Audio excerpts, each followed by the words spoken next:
53 of the Planning Act 1990 as amended, this meeting of the Committee of Adjustment of the City of Toronto is called to order.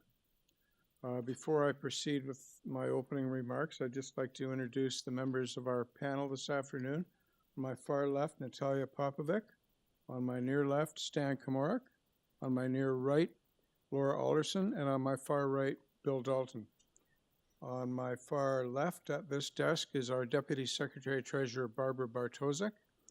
And on the far right and in the pit in front of the panel here, we have our support staff.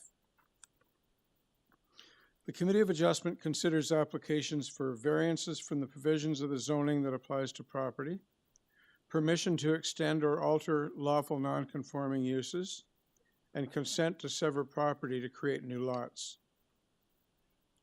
We acknowledge that the land we're meeting on is the traditional territory of many nations, including the Mississaugas of the Credit, the Anishinaabe, the Chippewa, the Haudenosaunee, and the Wendat peoples, and is now home to many diverse First Nations, Inuit, and Métis peoples. We also acknowledge that Toronto is covered by Treaty 13 with the Mississaugas of the Credit. Committee of Adjustment public hearings are now conducted in a hybrid in-person and virtual format. Some applicants and participants will make their submissions in person, and others will participate virtually by electronic means through WebEx, an online digital platform. The meetings are also streamed on the Toronto City Planning YouTube channel, and anyone wishing to view the hearing may watch on YouTube. Those who want to participate virtually and have registered in advance will be connecting with their computer, tablet, smartphone, or telephone, and have the option of participating via video or audio only. All virtual participants will automatically be muted on entry. When your item is called, you will be unmuted by the moderator, one person at a time. We ask that you also mute your devices until you are called on to speak. Those participating by video appearance will be temporarily upgraded to panelist when your item is being held. During this time, your camera will be enabled. You will only be visible during your 5-minute allotted speaking time. At all other times, your video will be disabled and you will be reinstated as an attendee. For both in-person and virtual participants, Committee of Adjustment staff will share presentations submitted in accordance with the written submission deadline. Those participating through WebEx are not allowed to use share screen or any other panelist controls during a video appearance. The host will remove you from the panelist role if you fail to respect this instruction. People attending in person today who want to receive a copy of the decision of the committee on an application must fill out a decision request card, and those participating virtually need to submit a written request for a decision by email. Please ensure that you include your name, address, and email address because the Committee of Adjustment and the Toronto Local Appeal Body, TLAB, will be sending notifications and appeal updates by email. If you do not agree with the decision of the committee, you may be able to appeal the decision to the Toronto Local Appeal Body, TLAB, or in some other limited circumstances to the Ontario Land Tribunal, OLT. However, the provincial government amended the Planning Act and generally removed rights of third parties to appeal Committee of Adjustment decisions. Only the applicant, the Minister of Municipal Affairs and Housing, specified persons and public bodies, as those terms are defined in the Planning Act, are permitted to appeal decisions of the Committee of Adjustment. Appeal instructions are set out at the bottom of the decision of the committee. I will call each item in the order listed on the agenda. Where an application is uncontested, the agent or applicant may proceed with their presentation if desired. When the committee does not require a presentation, applicants are to advise the chair should they wish to speak to the committee. The committee may ask questions and/or take the matter into committee for a decision. Each speaker, including the applicant agent, will be given a maximum of 5 minutes to address the committee. I will comment when you are reaching the 5 minutes. Any presentation or other materials you wish to submit to the committee must have been emailed in advance of the hearing. Staff and committee members cannot accept materials at the hearing.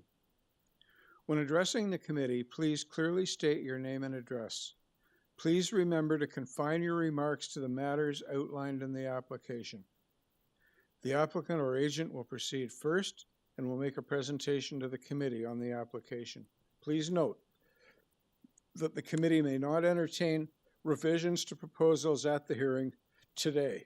The committee may decide to defer the application, if substantially revised, to ensure the revised application is accurate and that all those entitled to notice of the application are informed of the changes. Then, individuals either in support of or opposed to the application will be invited to speak. Generally, we first call on speakers in the hearing room and then those participating through WebEx. Committee members may ask questions of each speaker after they have finished their presentation.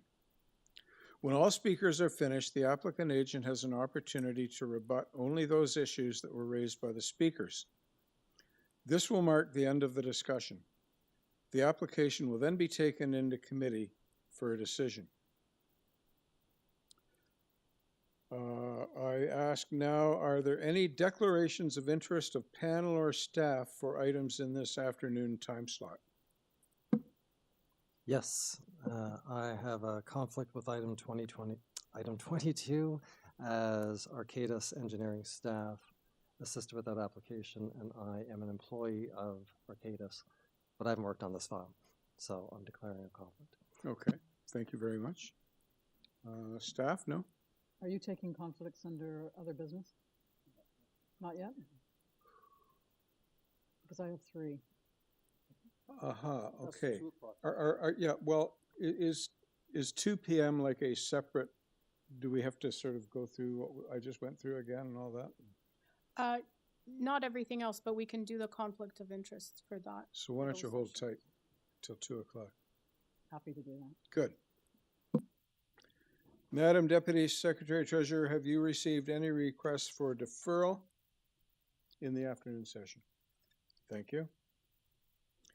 And I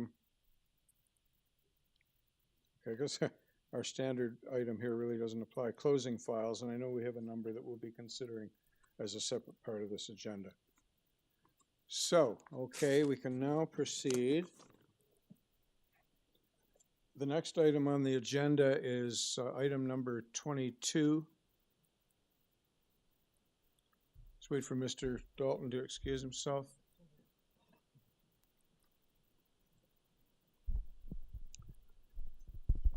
(200 RONSON Drive). The purpose of the application is to permit interior alterations of the existing office building to create 88 hotel suites within floors 4 to 7.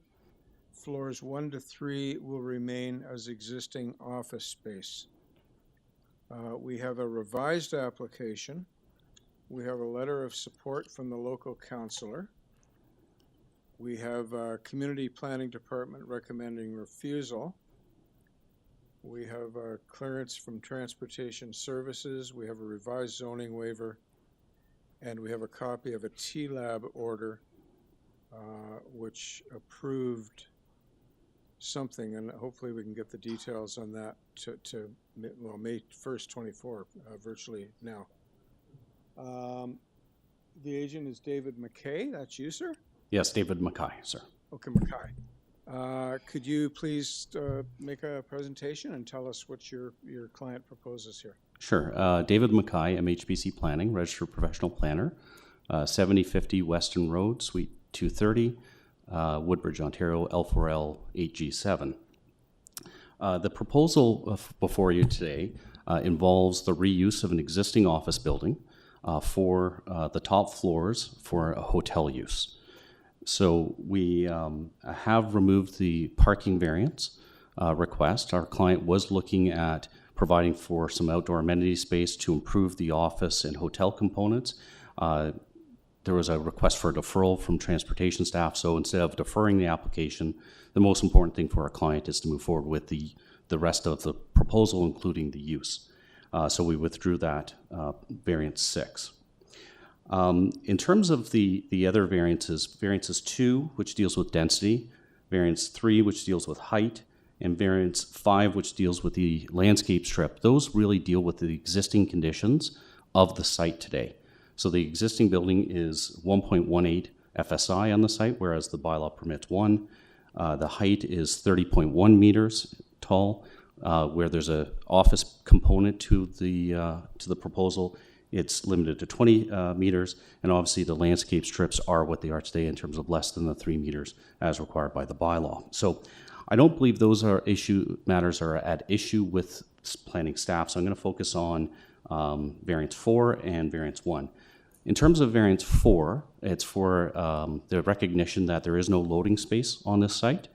As noted, Mr. Chair, transportation staff have reviewed this and are acceptant of that variance. I know planning staff have raised a concern about it, but the proposal the building has existed operationally since 1979 without any concerns for loading. And frankly, the additional of a hotel use with the office will not create any additional loading requirements, in our opinion, beyond what typical cube vans and the like. In terms of variance 1 with the hotel use, and I think staff are for some reason concerned about this, that there's no jurisdiction for the committee to hear this. And in fact, the TLAB decision before you affecting the site specifically did that in terms of adding a use to the property, an education use. So the committee does have the power both in terms of the powers, but also specifically the example on this site, the committee decision was approved. It was appealed by the city and ultimately approved by the TLAB to allow the use. Similar instances have occurred by this committee, both 15 Fenmar, which I was involved with, where there was a addition of a data processing use to the bylaw, was approved by this committee last year. And similarly, 7 to 15 Ingram, where again uses were added, in that case self-storage, by the committee, and again appealed and upheld by the TLAB. So there is no jurisdictional issue with the committee adding the use.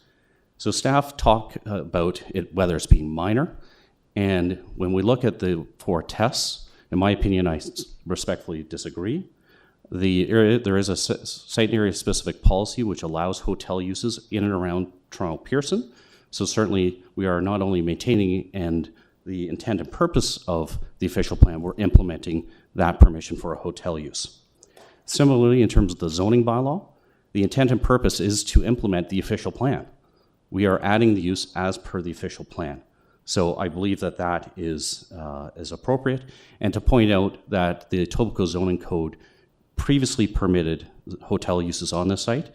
It was simply through the update, the blanket review of the city for all properties. They never looked at everything specifically, which removed the hotel use from this site. In terms of the appropriateness, this building is currently approximately 50% vacant. The office demand throughout the GTA is rock bottom, and there was a recent Globe and Mail article this weekend talking about that downtown. This is the suburban location.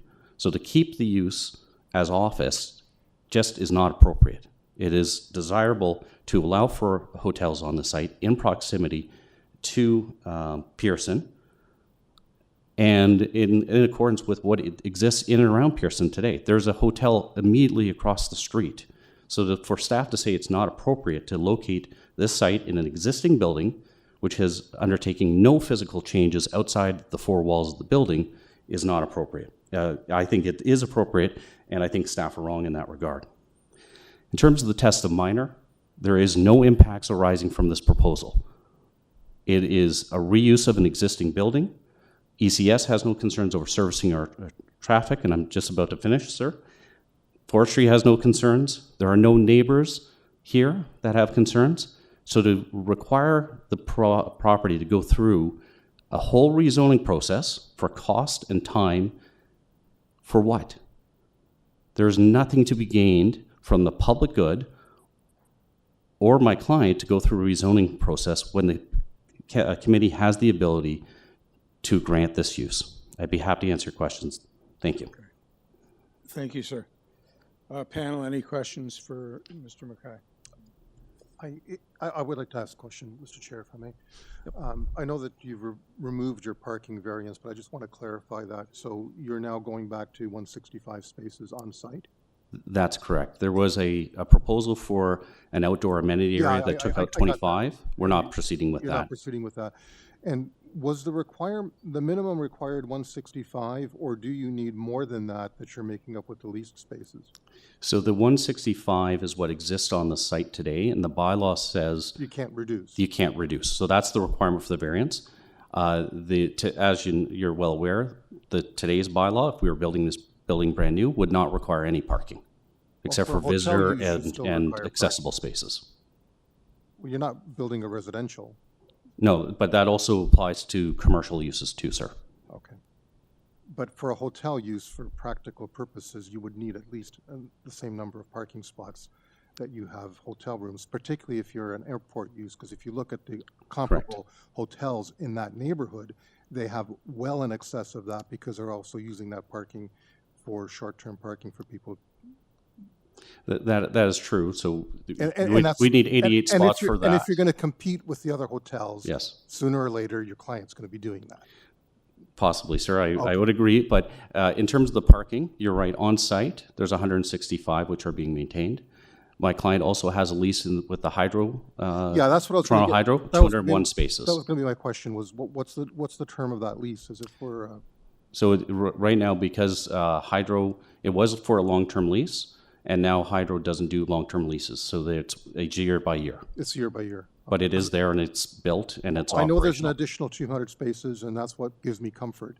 Yes. But I just want to make sure that they're not going anywhere. No, they're not. I don't think Hydro wants to give up that type of revenue. I don't think so either, but I just want to ask that question for clarity. Okay, and your additional use that you spoke about that we had previously approved, I believe that's ended now, so you're not looking to, We're not dealing with the education use at all. You're not- Yeah, I'm just simply bringing it to okay, committee's attention that, as an example. as an example, that you can add Because uses. just by chance, it also expired last week, and you're not looking to renew it then? No. No, okay, thank you.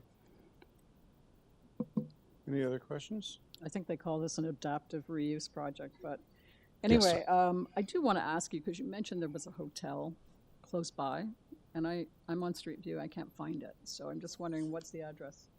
There's the Holiday Inn, which is, I can't remember what the address is, but it's right across the street on the west side.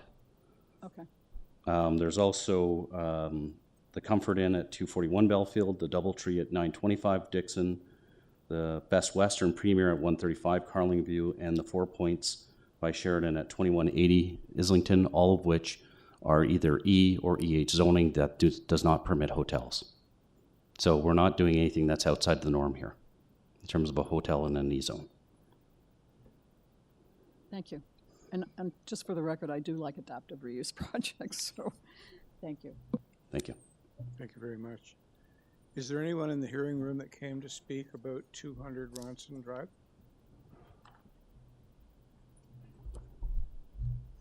Just a couple just came in. Are you here? The couple that just came in the room? Yes, the couple that just came in the Mr. room. Chairman, the couple that just came in, they're there for the 2 o'clock session for the deferred file. Okay, not about 200 Ronson. Do you recognize that gentleman? So I'm going to assume we have no interested speakers here or at home. Is that correct? That's correct, Mr. Chairman. Okay. So then let us go into committee for discussion, if any, and a motion. Mr. Kimura. Okay, my concerns have been assuaged, and given that, I have no problem moving an approval. I believe this does meet the Ford test. And as was pointed out by the applicant, we do have authority to act on this matter. So I would like to move a motion to approve the amended application with no conditions. Okay. And is there a seconder for Mr. Kimura's motion? I'm happy to second that motion. Thank you, Ms. Alderson. All in favor? Application's approved unanimously. Thank you, Mr. Mackay. Thank you. Have a good afternoon. You too. That was a very good presentation, by the way. Oh, thank you very much.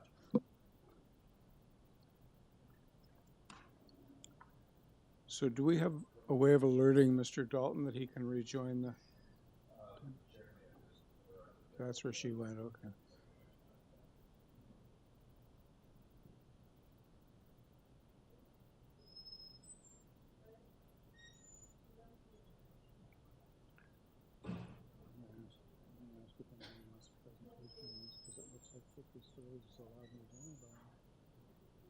Doesn't need a variance.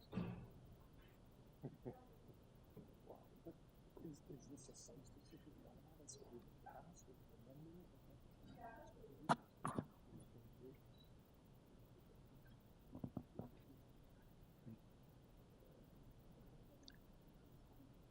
Okay, the next item is number 23, 5251 Dundas Street West.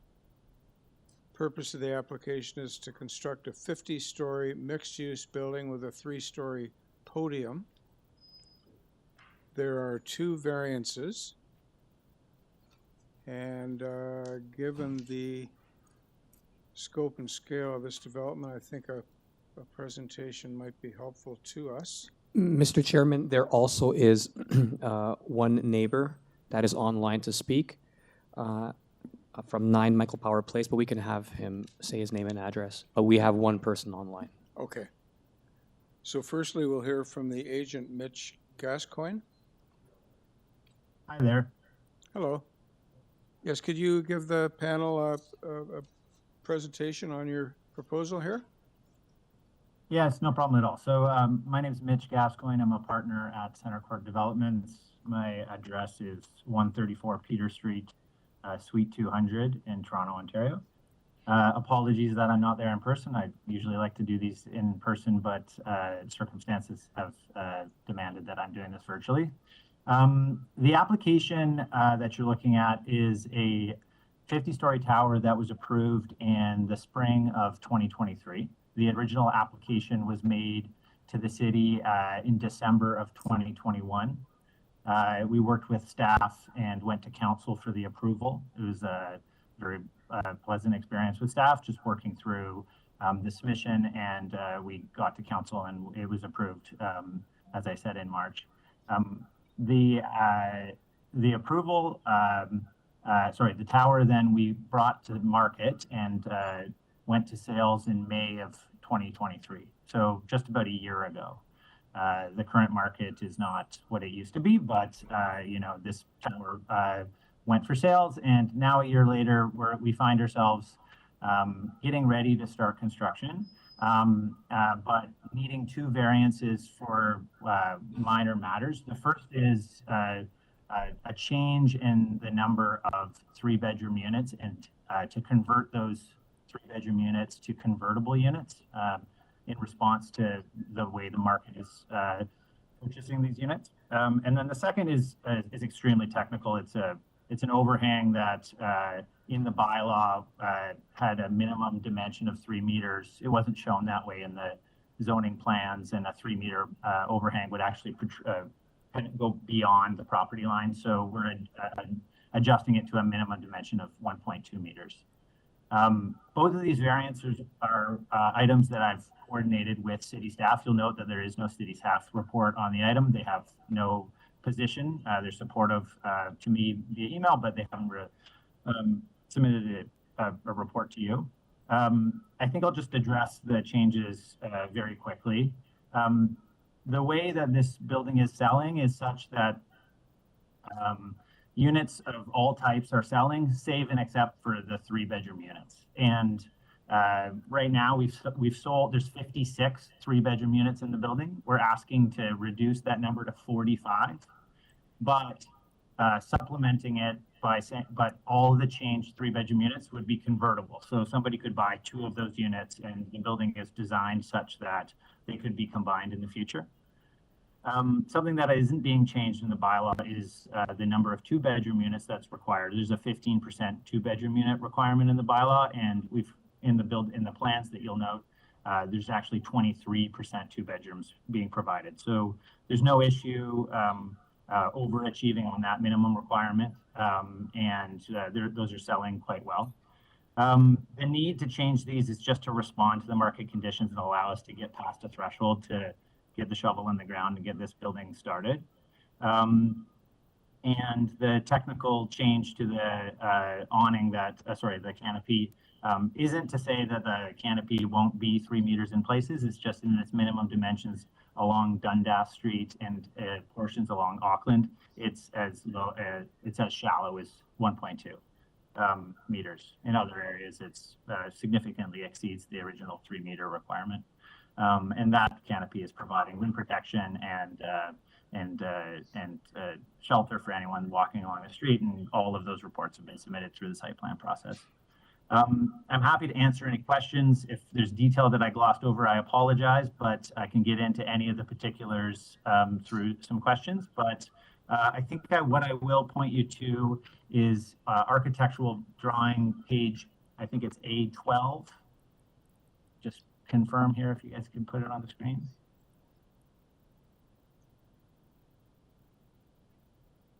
A12, you'll see the change of 3-bedroom units is happening in the bottom right corner of the plan, and then in the blow up to the right of the plan, you'll see how those units are being converted, and it's only on 10 of the floors. It's not on the entire stack of the building, just on 10 floors, so that we're able to sell them as 1-bedroom studios or threes, just so we. Sir, you've run out of time. You have to close. Oh, sorry. Apologies. I'm all finished. Okay, so happy to answer we'll move. I'm going to invite the panel right now to ask you any questions that they may have of you. Panel? No questions? Comments? Just wondering if there's if you could show us the architectural drawing relating to the overhang. Sure. Can I share my screen, or is that something that staff need to do for me? I think staff will need to do it. If you can just tell them what drawing number it is. Yeah, sure. So it's just bear with me for a sec. It's drawing A7, which is page 8 of the PDF. Let's see if I can see it. If you see on the Dundas and Auckland edges, it's shown in a dashed line that goes all along the edge of Dundas Street. In the corner where there's a POPs, it extends upwards of 4.1 meters. And then the dashed line on Auckland is at that close to that minimum dimension of 1.2. It's 1,274 millimeters. It's kind of hard to see from this view if you want to zoom in just a bit.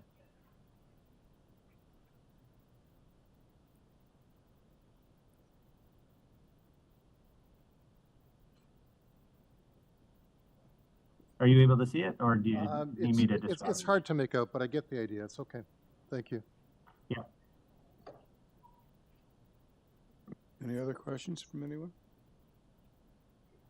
You okay, Stan? Okay. Is there anyone in the hearing room that came to speak about 5251 Dundas Street West? No? And Paul, we do have someone online? That is correct. I'm going to unmute this person now. It's Adam Rogers at 9 Michael Power Place. Correct. Hello, Mr. Rogers. Hello. Would you like to get started now? Sorry, yes. Just before you speak, just a bit of a reminder here.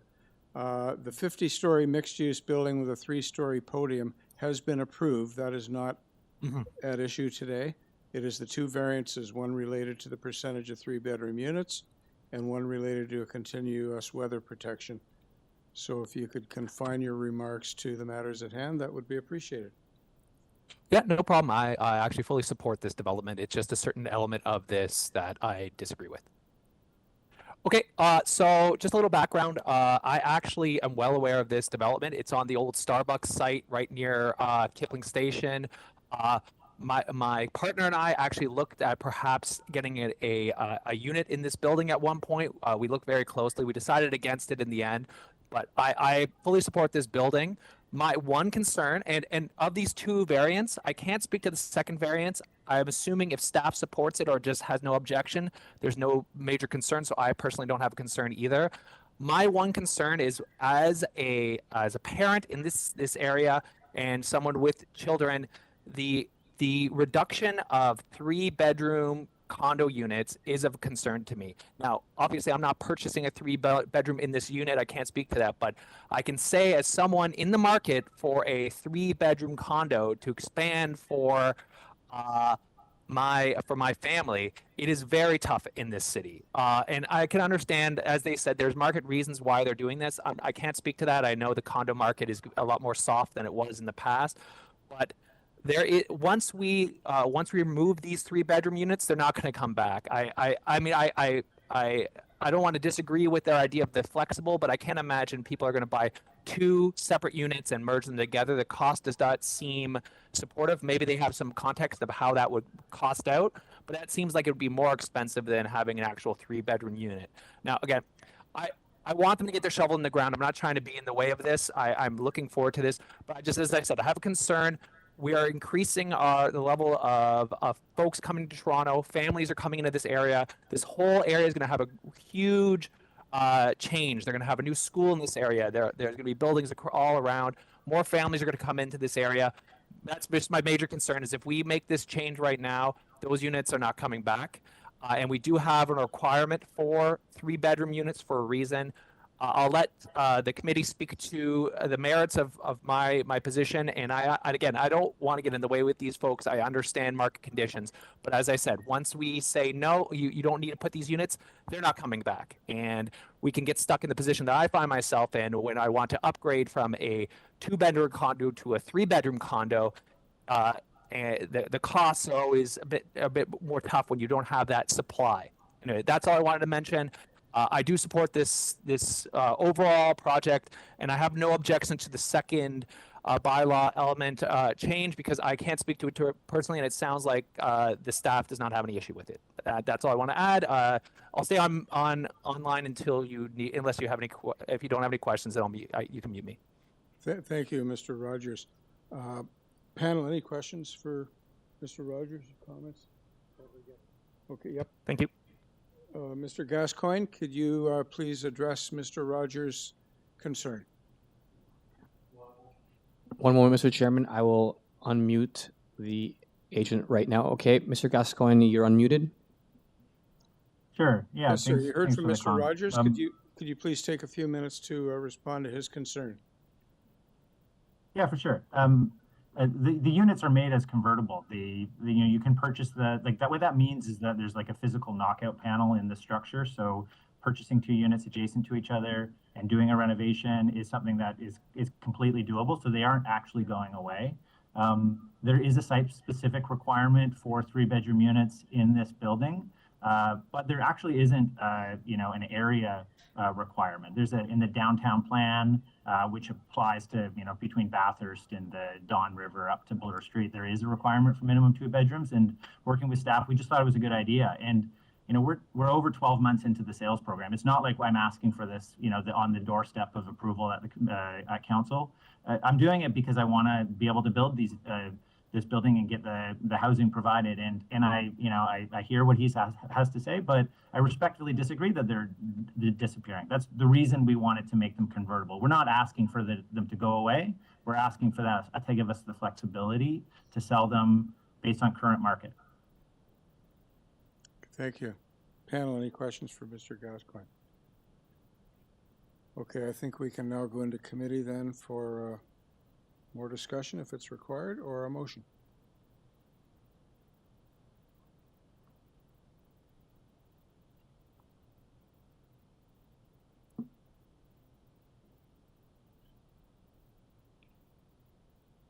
I understand the concerns from the deputant. I mean, what we're really talking about here is a reduction of 11 3-bedroom units, or the conversion of 11 3-bedroom units into attached they won't be 1-bedroom, they'll be, what do you call those, studios. Is that correct? I think I'm still off mute. 1-bedroom and studios. Sorry for speaking out of turn, but there's a But one bedroom. a studio isn't, I mean, there's a difference between a studio and a one bedroom, right? I mean, one bedroom, you have a separate sleeping area. In the studio, you don't. So what are you actually doing? The 3-bedroom will turn into one, it will be converted into 2 units, one of which is a 1-bedroom, and the adjacent is a studio. And then there's a knockout panel between them. So if you were to purchase both, you could combine them together and turn them back into a 3-bedroom. So the 3-bedroom is going to become a 1-bedroom, not a 2-bedroom? The 11 3-bedroom units that are being converted will change into 22 units, 11 of which are 1-bedrooms and 11 of which are studios. Okay, I got it. So you're not creating any new additional 2-bedroom units? No, but we're over providing in the base plan. Like it's there's 23% 2-bedrooms in the building right now. Okay, thank you.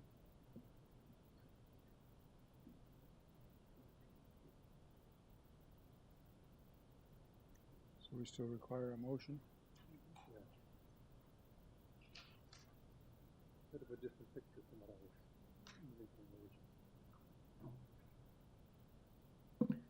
was I just have one question. Just to clarify, how many 3-bedroom units will remain? Is it, I was going to say 46, but is it 45? 45. It's 45. So currently 56. This would reduce it to 45. Thank you.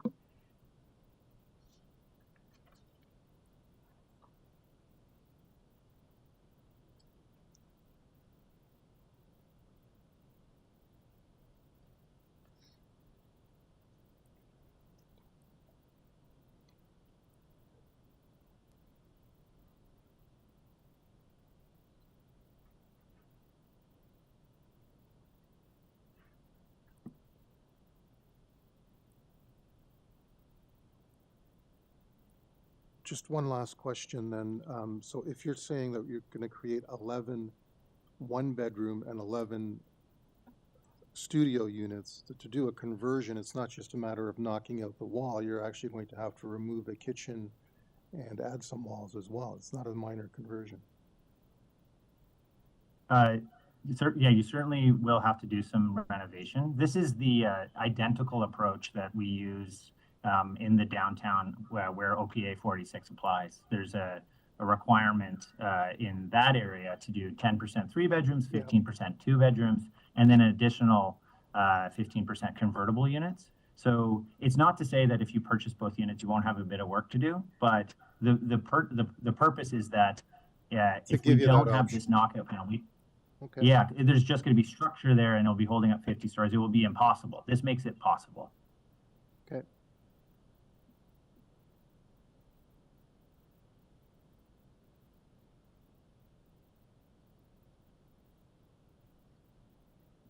I guess just a comment, it would have been helpful to get a planning report on this. We don't have one. Yeah, it's a significant proposal. Anyway, we shall proceed in the absence of that.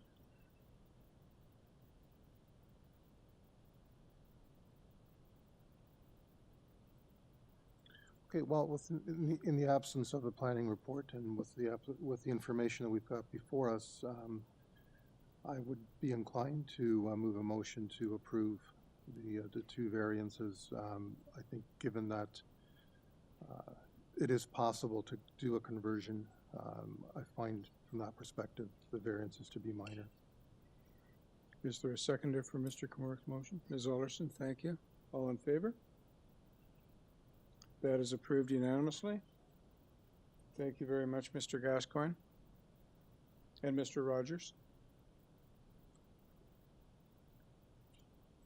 We'll now move on to item 24, 2050 Keele Street. Purpose Hi. Good afternoon. The purpose is to convert the basement of the existing building into 9 additional dwelling units.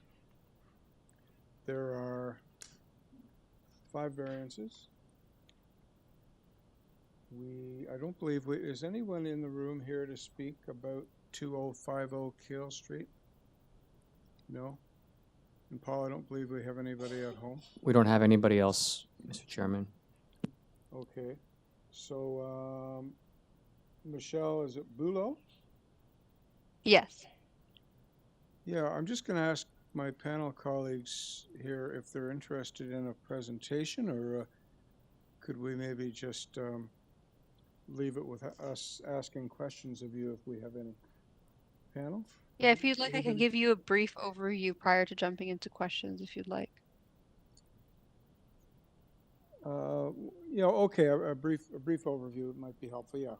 Yeah, please proceed then. Sure. So my name is Michelle Bullow. I'm an architect at Jimo Architects at 213 Sterling Road, Suite 204 in Toronto. The proposal before you today is at 2050 KEELE Street in North York. The existing building is a 9-story rental apartment building. The building has 2 levels of interior parking along with exterior parking. Based on a utilization survey by the management company, only 69% of the parking spaces on site are being used. Recognizing this underutilization, the owner would like to make use of the unused space within the building and provide additional rental housing. The proposal before the committee today proposes 9 additional rental apartment units in the basement level. While the proposed units are noted as being in the basement level, because of the topography of the property, the side of the building where the suites are being proposed is above grade, and that means that residents of those apartments would be able to walk out directly onto grade and would benefit from typical windows.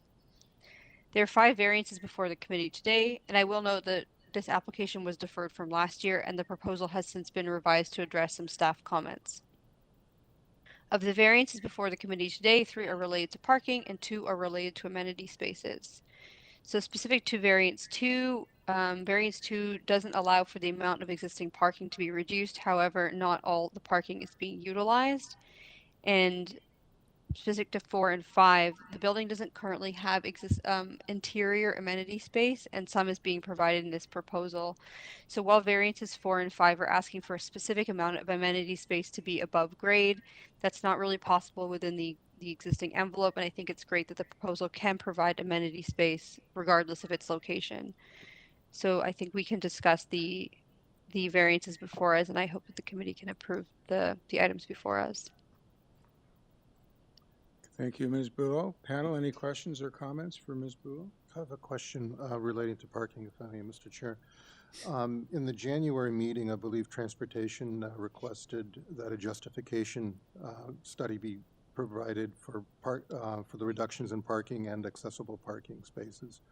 Has that been done? Have you provided Transportation with those? That study, sorry. Go ahead. That transportation study has not been completed because the previous proposal, or the transportation comments were based on the previous proposal, and the site statistics that were provided at that time and the resulting variances were related to parking minimums. And so now we're sort of in this realm of parking maximums.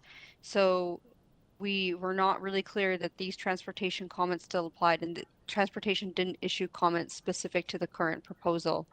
Yes, I know. That's why I'm confused, and that's why I've gone back to the old comments. So they haven't provided us any update information as to whether they no longer need those. But you're saying that that's because we've gone from the minimum to the maximum regime. I can't say that's specifically why they haven't provided comments, but that because the proposal was revised, the study wasn't completed. Okay, because I mean, the bylaw still requires you not to reduce existing parking spaces, so that therefore, theoretically, they could still be wanting that. That was correct. I wanted to point that out. And so you've had no communication with them or from them then? No. Okay, thank you. Any other questions, panel? Comments? Okay, there being no one to speak to this item from the neighborhood, we can proceed to consider a motion. And there's an urban forestry condition number 2 associated with this. Ms. Boulot, are you okay with that condition? Sorry, Mr. Chairman, I just muted the agent. Let me just unmute her so she can answer your question.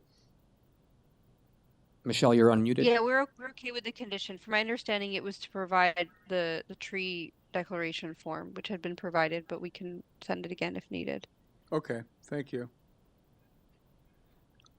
So Okay. with that, I'd like to make a motion to approve this application. I believe that it meets the 4 tests, and then subject to forestry condition number 2. Is there a seconder for Mr. Felton? Ms. Popovic? I will second, thank you. Okay, thank you. All in favor? That application is approved unanimously. Thank you, Ms. Bulow. Thank you, committee. Thank you.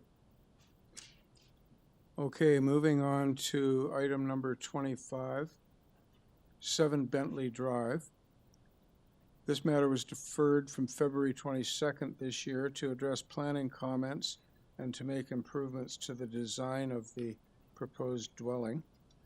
We have before us a revised application, and we don't have any agency comments or concerns.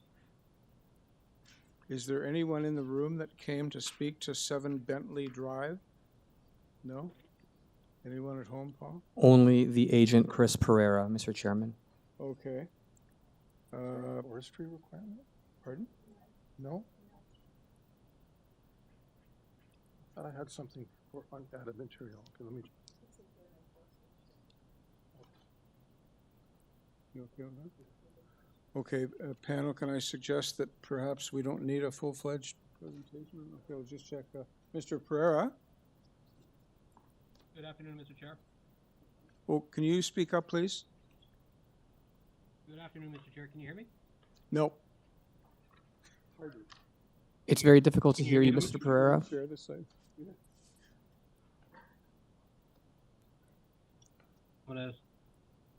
Good afternoon. Can you hear me? A little better, sure. Yeah, I don't know if you heard the panel, but we've decided we do not need a presentation on this to enhance our understanding of a pretty straightforward matter. Would you be okay with just moving forward to having us potentially ask you some questions if we have any? Yes, Mr. Chair. That's totally fine. Okay, that's good. Okay, so panel, any questions or comments for Mr. Pereira? I'm prepared to make a motion if no one has any questions. All good? Yeah, Bob, you're good. Okay, let's hear your motion then. I Ms. Alderson. believe this meets the 4 tests, this application meets the 4 tests, and move for approval of the revised plans with no conditions. Okay. Is there a seconder for that? Ms. Mr. Chair, Popovic? I second that. I do make a note that in our additional materials, forestry indicated they no longer have any issues with this matter. I second. Okay, so we have a motion and a seconder. All in favor? That is approved unanimously. Thank you, Mr. Pereira. Thank you very much. Mr. Chairman, before we continue to the next item, just to let you know, everybody here on the list is present in one form. If you turn the page, there is a third speaker, Brent Davey from 14 Delma Drive. So there's the agent and then 2 area residents. Okay. So this application is regarding 564 Horner Avenue. There's an application for consent to sever and 2 related applications for minor variance for the lots that are proposed to be created. We have, well, this matter was deferred from February 9th, 2023 due to improper public notice. We have Urban Forestry requesting refusal and/or their conditions 1 or 2. They mentioned both in separate items of correspondence. We have 5 opposition letters, 1 support letter, and that's about it. So, Tatiana. Thank you. Hi, could you please describe your project for us? Yes, thank you. Good afternoon, Mr. Chairman and the members of the committee. Thanks. My name is Tatiana Pejevich from the address 42 Denver Crescent, Toronto, and I'm the agent for the owners of the property at 564 Horner Avenue. The process of design for this proposal was running in several stages and in collaboration with the planning department. Some zoning variances were eliminated in the subsequent revisions in order to fulfill requests received from the planners. I would also mention that some of the issues noted in the letters of objection received in 2023 are reduced or eliminated in the presented revised plans. The variances which are eliminated are the height of the roof as well as the encroachment of the rear platform into the rear yard setback. The rear yard setback is improved and therefore consequently reduced the length of the house as well as decreased coverage and FSI. Recently, we received a letter of support from one of the neighbors for this proposal. During the course of design, the intention was to keep the setbacks towards the neighboring properties in a range or close to required setbacks. In this way, the proposed west side setback on the westerly lot is 1.22 meters, and the east side setback on the new easterly lot is 0.5 meters, and therefore they are not identified as variances. Since the length of the lot is relatively short, the front yard setback and the rear yard setback are somewhat smaller than required values. I would mention that there is also an additional deduction of 40 centimeters from the lot length due to a road widening requirement. The proposed front yard setback for both houses is 6.6 meters, which is increased from earlier proposed 6 meters, measuring from the newly established front property line. At the same time, front yard setback measured from the original property line is 7 meters. The proposed revised rear setback is increased from 665, while the length of the house is further decreased to 10.11 meters, which is considerably shorter than 17 meters allowed by zoning requirements. Regarding the objection in respect to coverage, I would add that the proposed coverage on the parts 1 and 2 is 37%, and there is no coverage variance for the parts 3 and 4. The coverage calculation, when taking into account the area of both houses divided by the area of the whole original lot, is 33.33%, which is almost the percentage required by zoning bylaw. I would mention regarding an objection that there was no lot splitting on the north side of Horner Avenue, that recently was approved severance at the lot at 550 Horner Avenue. We have received the urban forestry report, and there are concerns in respect to the access to proposed lots and the driveway. I would like to provide an explanation regarding these items. As per received planner's comments, the access to both proposed lots is provided from Horner Avenue through a shared driveway. In the design is proposed branching of the shared driveway into two separate private driveways, providing access to garages. The entrance part of the shared driveway along the city property area is 3.2 meters, as well as the part of the driveways directly accessing the garages. In order to accommodate one standard parking spot in front of the garage and allow a proper access through a shared driveway, at one point the driveway width dimension is 4.07 meters. In the earlier received report from Engineering and Construction Services is noted that they do not have objections to driveway width variances. And also it's noted that proposed Horner Avenue access driveway essentially replicates the existing condition since the property already has an existing driveway off the subject roadway. I would note also that the distance of the existing driveway to the city tree is approximately 1.2 meters, while the proposed driveway will be approximately 3 meters away from the respective tree. The owner intends to submit the application to Urban Forestry Department regarding the potential injury of the privately owned trees, as well as the city tree. We believe that further analysis by arborists and possible options, including route exploration, for the city-owned tree can provide more details and define possible impact to this Ma'am, tree. you've run over time. You have to wrap. Just thank you. Just a few seconds. We believe that after all the revisions which were implemented in the design, in the earlier received planning report, there are no objections to the proposal. We believe that the proposal and creation of 2 residential lots can contribute to residential potential in the area.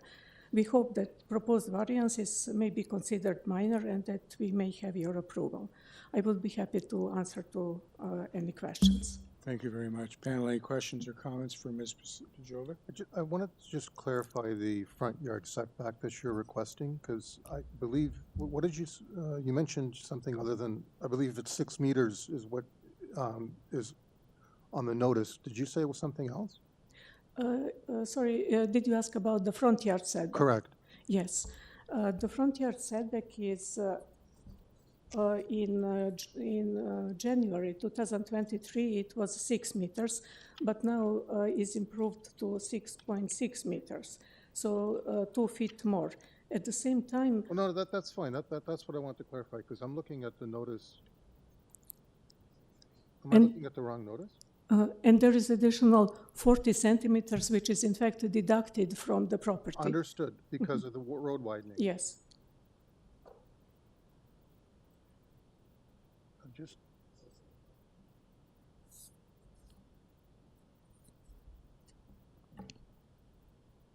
I wonder if I was looking at the wrong. Which variance number is that? 5.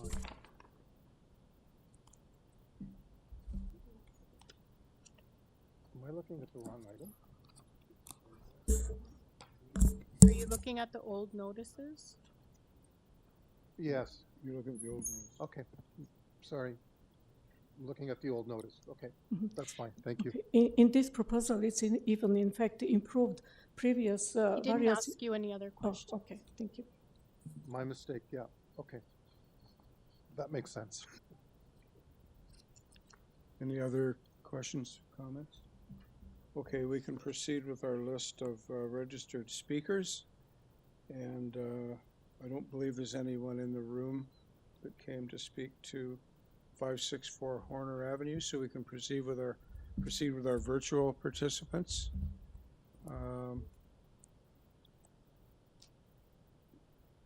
I can, Mr. Chairman, I can call upon the first person you have there on the list, Derek Gray. Sure.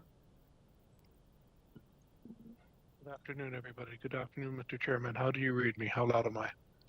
Perfect. Can you? Good, perfect. Thank you very much. Feel free to proceed. Thank you very much. Thank you for your time again this afternoon. I'm a bit alarmed and puzzled why this meeting was originally, these variances were deferred from February 2023. A lot of members in the neighborhood spent some time responding to that, and now we've come back with a not material variances, and these delays are causing, the reason for these delays hasn't been communicated. There are 5 main issues that I have with this development. One, traffic on Horner. Sorry, could you just state your name and address? Sure. Derek Gray, 2 Heslop Drive. Okay? So yes, sir, you can the proceed. first issue... Okay, thank you. The first issue is traffic on Horner. This section of Horner Avenue was one of the first areas where the city rolled out one of their photo radar cameras. Those cameras are now listed as returning to the neighborhood. This exact same stretch. This area is the Sir Adam Beck School Complex, which is a junior school, Toronto Public Library, community center, and a daycare. It is not uncommon to see groups of children walking along this stretch. Second, these lot references and multitude of variances are addressing and pressuring an existing storm sewer network that is undersized and was identified by the city in their own basement flooding program of Area 38, which was completed in 2018 and exceeded in a demonstrated flooding in a microburst of August 26, 2021. The revised plan still show an intent to connect storms directly to the storm sewer system, which I understand does not comply with the city bylaws for connections to storm sewers. Third and fourth, fourth, the biggest issue is about the affordability issue. This lot was purchased for approximately $1,050,000 in July of 2020, with two narrow, tall houses that will be likely listed for the vicinity of $2 million. There's an existing site building out for sale at 22 Jellicoe.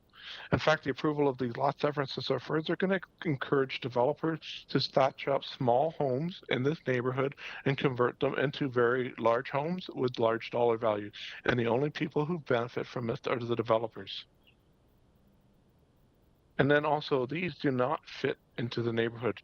There are two houses somewhere on the south side of the street, but no other houses north of Horner of this configuration. East Alderwood, which is to the east of Brown's Line, has numerous of these setups, and south of Horner as well. There are a number of these, and as I call them, they're a blight on this neighborhood. And then finally, I wanted to point out that this existing inspection and setup will be shown go directly into my backyard with the way the windows are currently configured, reducing and eliminating any privacy I have in my backyard. Thank you very much for your time. Thank you, Mr. Gray. Panel, any questions or comments for Mr. Gray? I'll just offer a couple of comments on much of what you said, Mr. Gray. Traffic on Horner, we very much depend on our Transportation Services Department to alert us to issues related to traffic, and in this case, we didn't receive any comments from them. Storm sewer pressure, that's not something that we deal with. That's an engineering and construction services matter. Affordability, we don't make decisions based on the profitability of real estate transactions. Yeah, that's really all. Just a couple of points I wanted to make going forward here. So no other comments or questions for Mr. Gray? We may have others to hear from Ms. Pajovic. Thank you. And I believe we do. We have... Yes, Mr. Chairman, we have one other person who I will unmute now, and they are Brent Davey, 14 Delma Drive. And this is the last speaker. That's correct, Mr. Chairman. Okay. Mr. Davey? Yes. Can you hear me? Hmm. Hello? Yeah, very, very faint and muffled, but anyway, my colleagues can hear you, so go ahead. Okay. That's well, thank better. you for the opportunity. That's okay, better. Perfect. So, awesome. Thank you for the opportunity. I would ask you to consider the existing residents and their lifestyle as opposed to developers who tear up lots, build, and then leave the community to deal with the changes.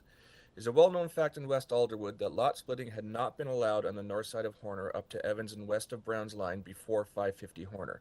But that lot was huge at 52 feet by 140 feet, whereas 564 Horner is a very shallow lot at either 78 feet or 82 feet. I'm not sure which one is the depth.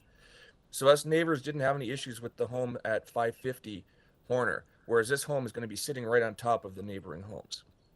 I'm not going to go through the multitude of variances that the investor has asked for, as that will take up too much time. Instead, I'll just focus on two which stand out to me. For A0061/21EYK, the proposal is that the lot area will be about 52% of the code requirements. Based on the zoning for the area, this lot is way too small to be severed anyways.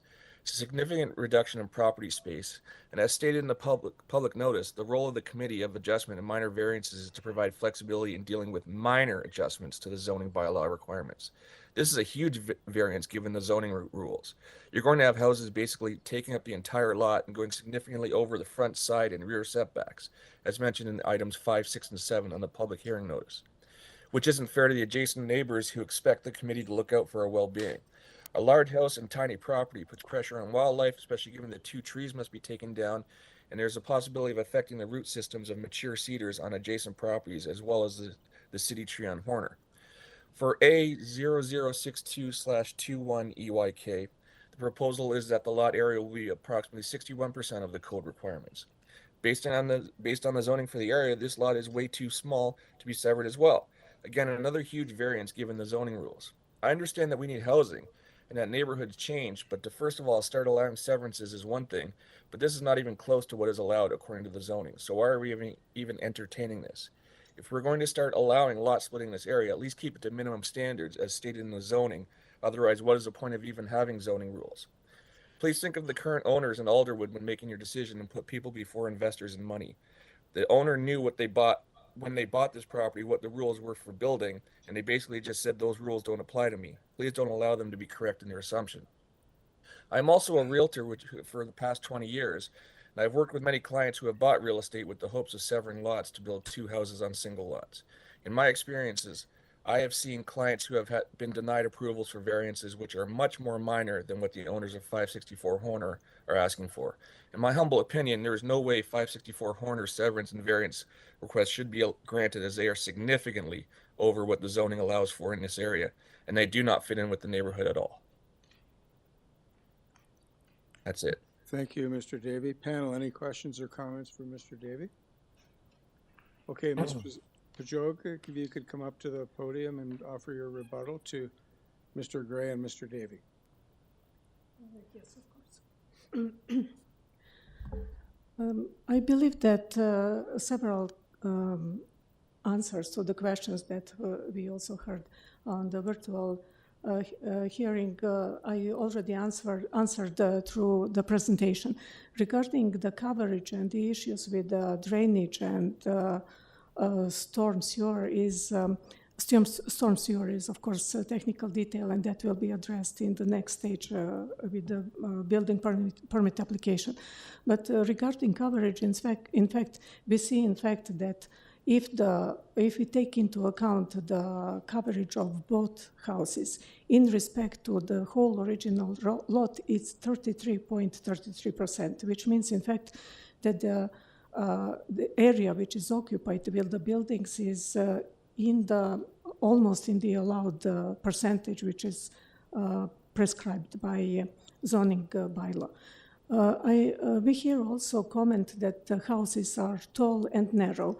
If we look at the front elevation or any other elevation of the proposed houses, we see that the houses are in fact even not reaching maximum of the height. So the height of the building is 9.19 meters, and the maximum allowed is 9.5 meters. Obviously, proportions of the house are such that we see, in fact, that it's not tall and narrow.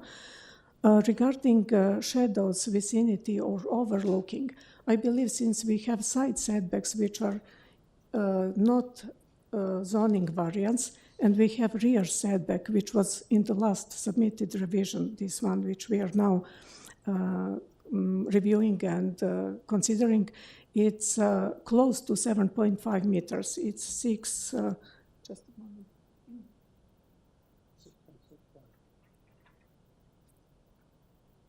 Yes, it's 6.65, which means in fact less than 1 meter declining from a variance. So we don't see that there is any possibility of overlooking, and there are no tall big windows on this house. Mostly windows are around 4 or 4.5 in height. The other maybe moment, if we can see, when we see the existing house, which is on the lot, it has far shorter rear setback than the newly proposed house. So the new house will be much further away from the rear property line, and technically or theoretically, it's possible to build second-story addition on top of this existing house, which would be in that case much closer to rear property line. Regarding the comment that trees are going to be taken down, if we take a look at the tree site plan where is shown also tree protection zone, and of course it's going to be further discussed with the urban forestry department, we see in fact that almost all privately owned trees are in their protection zone, so that the house and the excavation is not reaching those points. And regarding city-owned tree, as it is stated also in transportation department, in fact, it is the driveway. It's not going to be double driveway. It's one access from Horner, and it's almost, as it is also quoted from a transportation department reports from obtained from the transportation department, is that it's replicating essentially, in fact, the driveway which is already there.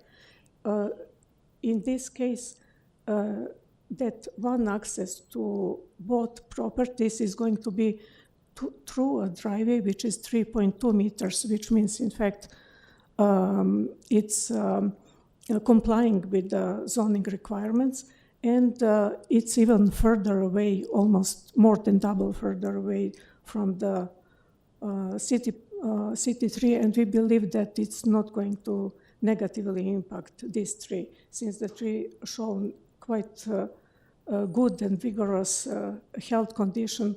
And you have 20 seconds to wrap. Sorry? There's a 5-minute limit. Yes, You're running close. I believe that I addressed almost all questions that we heard from and topics regarding objections. Okay, thank you. Panel, any questions for Ms. Pejovic? Yeah, I have a question. The drawings that were, you've revised the drawings from that which was submitted back in January. Yes. So I've got a bit of an issue here because planning has a condition of approval saying that the variances, should we approve, the variances be tied to drawings dated January 23rd, but those are not the drawings before us now. In fact, this set of drawings, the planning department didn't request from us to do any revision. We also didn't receive any request from engineering and transportation department, construction department. So it was on our... Okay, so that's fine. So is that my error? Is that a planning request that was made in the previous application? Yeah? Okay. So I did a complete read of the last application. Okay, I got it. Thank you. Yes, we just wanted, in fact, to improve more the rear setback. Yeah, I got it. That's why I didn't like it. Any other comments, questions? I have actually a question. The two new builds directly across the street that you referred to in the initial presentation, in terms of height, how do they compare with what your client is building? The buildings which are proposed in our on the lot 564 are lower than those buildings, and they are also lower in height than the buildings which are on 550 Horner Avenue. And we believe that also when we look at the overall gross floor area, which is 176 point something square meters, it is far less than the average of the buildings that are built nowadays. So we believe that also looking at the drawings and in the figures and in the site statistics, that the buildings are in a mass and in the form lower than the average, and they are also, we believe, since the frontages on this lot, which we hope will be severed, are also wider than the lots which are across, or maybe that one which is 550. Their frontage is less than 8 meters. So we believe it's going to look, in respect to streetscape, positive, in fact, view. You're welcome. Anything else?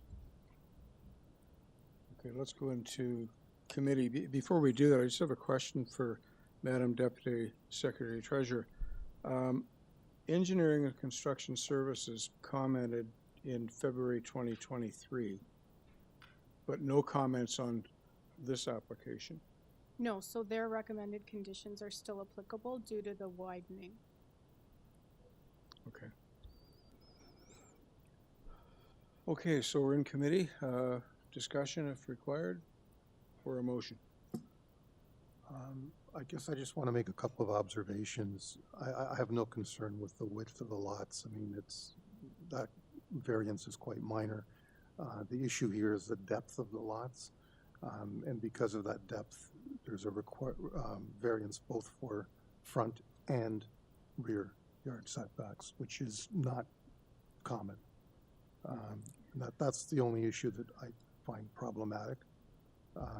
I'm happy to know that the setbacks have been adjusted from what I was reading from February. Thanks. Yeah, I had the same kind of feeling, but personally I'm satisfied that the reductions in the rear yard and front yard of just over a meter and I guess in both cases just over a meter aren't, in my view, problematic. But also to note, they're not looking for any variances for landscape reduction. Right. So that's how I'm counterbalancing that, so. And with that, I'd like to make a motion if no one has any other comments. No? Okay, for a motion? All right, go for it. Comment for you? Okay, good. I believe these applications are supportable. I think they meet the 4 tests.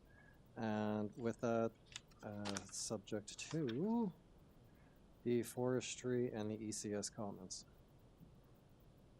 Is there a seconder for Mr. Dalton's motion? Ms. Alderson.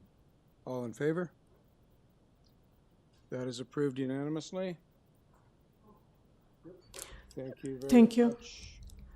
Mr. Jovic, thank you. Mr. Chairman, before we continue to the official 2 p.m. session with the deferred files, may I suggest a 5-minute break? And also, I would like to, because a lot of new people came into the WebEx application, so I would like to have an opportunity to find out who's speaking for what item. Sure 5 minutes is enough? Maybe not, but we want to do 3 o'clock and I'll start the sound check in a couple of minutes. Go. I'll start it in a couple of minutes.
Yeah, guys, you know what we're gonna do? I'm gonna bet on each other going down with the raise hand feature.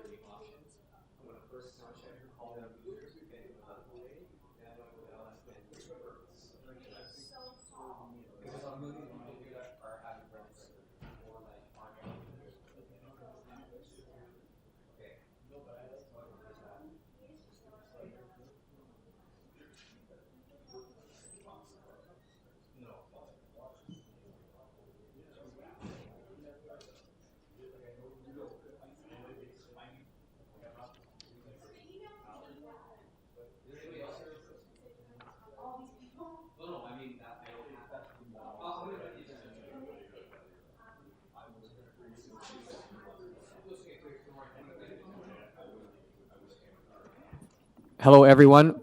What I'm going to do is I'm going to vet the agenda, going from the deferred item 1 to the very end. And I'm going to use the raise hand feature for the people that are in the WebEx session. So you can raise your hand if you are going to be representing the item. But first, before I do that, I will sound check a couple of call-in users that will not be able to use the raise hand function. As such, there are 4 call-in users. Now, our system only identifies the first 6 digits of the phone number, so you will have to identify yourself when you recognize the first 6 digits of the phone number, including area code. So, I am unmuting the first call-in user with the telephone number 416892. Me, Elliot George. Sorry, can you repeat that? Can you hear me? What? Yes. What's your name? Yeah. My name is Elliot George. Elliot George. 1047 Weston Road. Yeah. 1047 Weston Road. Okay, I found you. Yes. Thank you very much. Thank you.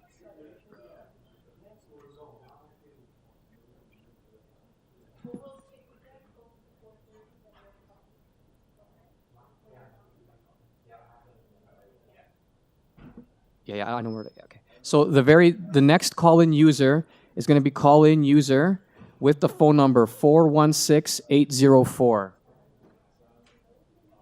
Hi, that's me, Ragini. I'll be speaking about 155 Lakeshore. Okay, and sorry, what's your name again?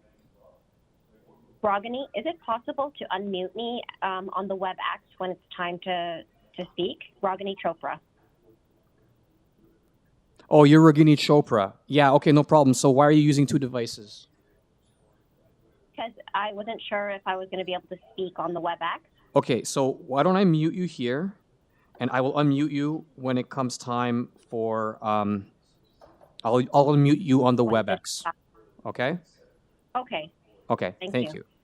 I won't unmute you now, just when it's your turn. Okay, sounds good. So I'll hang this up. Thank you. Well, she's called in, so worst case scenario, I can always unmute that. Okay, call-in user 416232. I'm assuming that's Michael Flynn. Correct. Okay, thank you very much, Michael. And this is for 36th Street, correct? Correct. Okay, thank you.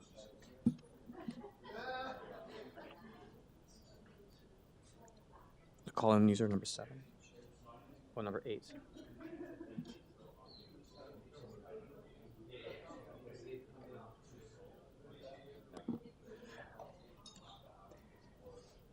Okay, and the last call-in user, 647448.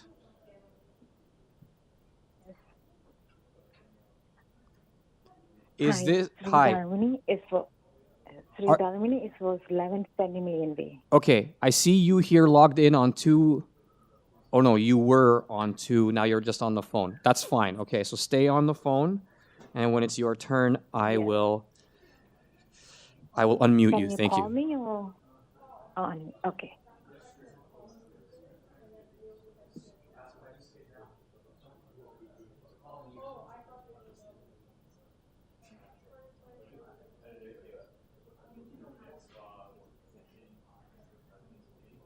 Okay, so what I will do now is I will enable the raise hand feature in the options, and I am going to ask for you to raise your hand for any of the items that I have not yet received an answer for.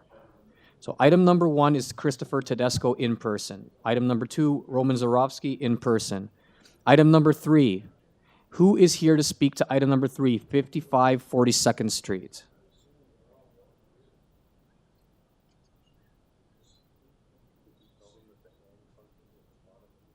The hand function is at the bottom of the screen where you see the word unmute. There should be a raised hand feature button that you can press.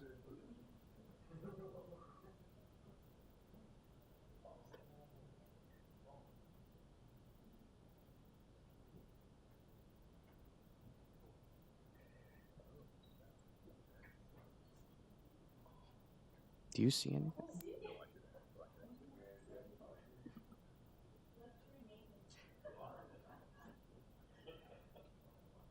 Okay, I see an Alan Babak. Sorry, not Alan Babak. I see a user by the name of Babak who raised their hand. I'm going to unmute you now.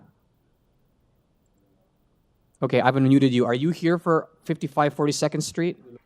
Number 3. Okay. So can you give me your name, your full name, please? It's Babak Nakash, BABAKNAGHASH. I'm here for 36 Ash. For 36 Ash. Then why did you raise your hand? No, I thought the item number 3 is mine. My bad.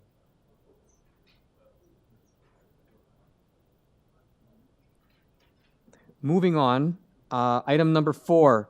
I believe Giuseppe DeMarco is First Union Legal, or First Union. Okay, thank you very much for raising your hand.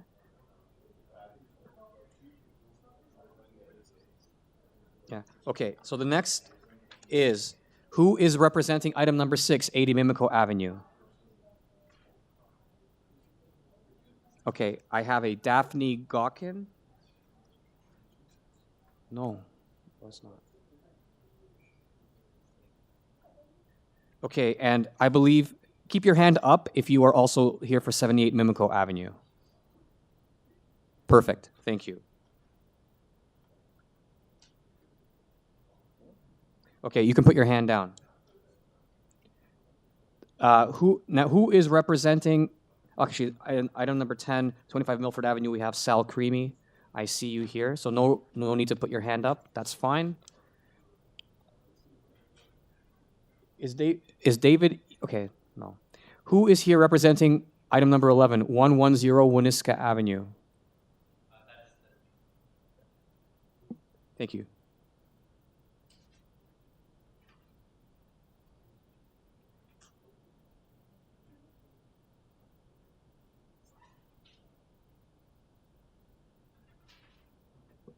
Next, item number 12. Who is representing 21? Oh no, that one's being withdrawn. Okay, never mind.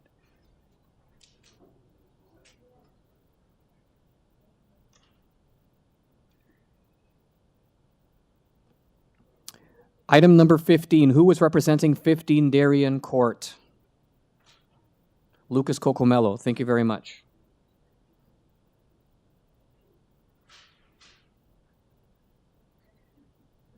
Item number 16, who was representing 5 Kenora Crescent?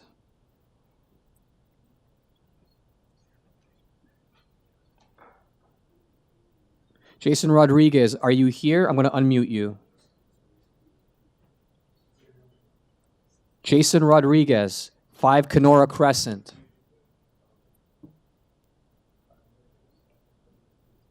We're moving on. Who is representing item number 17, 126 Lake Promenade? Anthony Bartolini, thank you.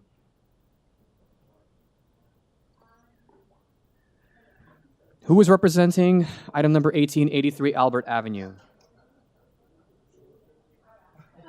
Okay, Anthony Bartolini, you can put your hand down. Alan Diaz, I see your hand up, thank you.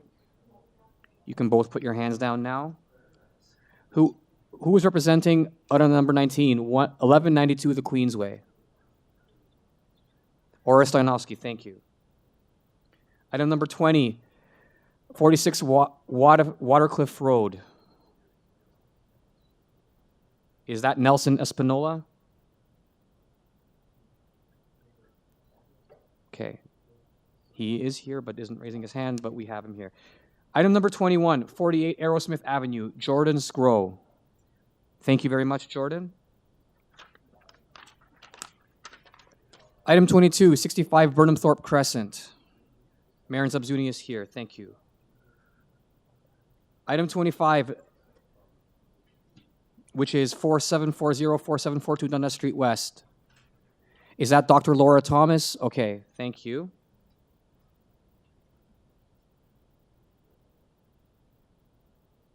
Who is representing item 26, 25 Countryman Circle? Okay. I'm going to unmute you for a second. And you're going to give us your full name, please? Yes. Representative for 25 Countryman Circle, please give us your full name, please. Can you please speak louder and spell your first and last name? Oh, I see. Okay, I have you here on the list. Thank you. Thanks.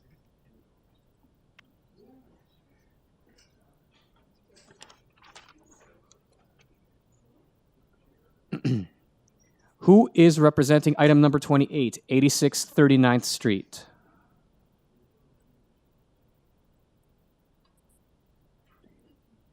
'86 39th Street. Who is representing this application?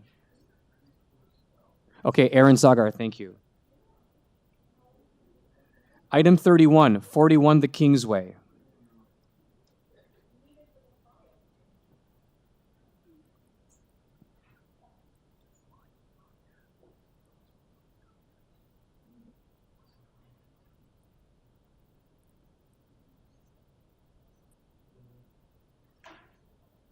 No problem. 71 6th Street, I believe we have a person, a gentleman in person. Okay, thank you. Same thing with Rustam Israev, item number 29, 747. Okay, thank you. Item 34, 190 Van Dusen Boulevard. Andrew, thank you very much, Andrew Pitt. And we have Ida Evangelista for 1031 Weston Road, previously sound checked. I will now, I'll keep the raise hand feature on just in case there's some confusion.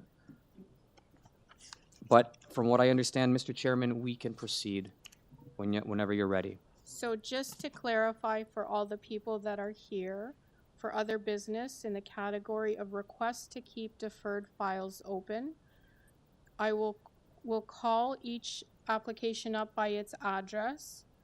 You'll state your name, briefly explain why you want to keep it open and how long you need. Now, my recommendation to the committee will that it's a maximum of 3 months. And after that period, if you do not submit whatever the required materials are in order for our office to be able to schedule the application, so it has to be a complete application within that time frame that you've advised the committee that you can make it a complete application, the file will be deemed closed with no further notice to you. And there will be no application fee refunded in accordance with the refund policy, as these are deferred files and you're not entitled to a refund. If the file is closed because you have not met the requirements of today's motion, you will have to submit a new application and reapply, and then the committee will deal with your application when it's ready to go. Okay? Thank you. Ida Evangelista and Jason Rodriguez, please lower your hands. We know that you're here. So the first item is 310 Prince Edward Drive South.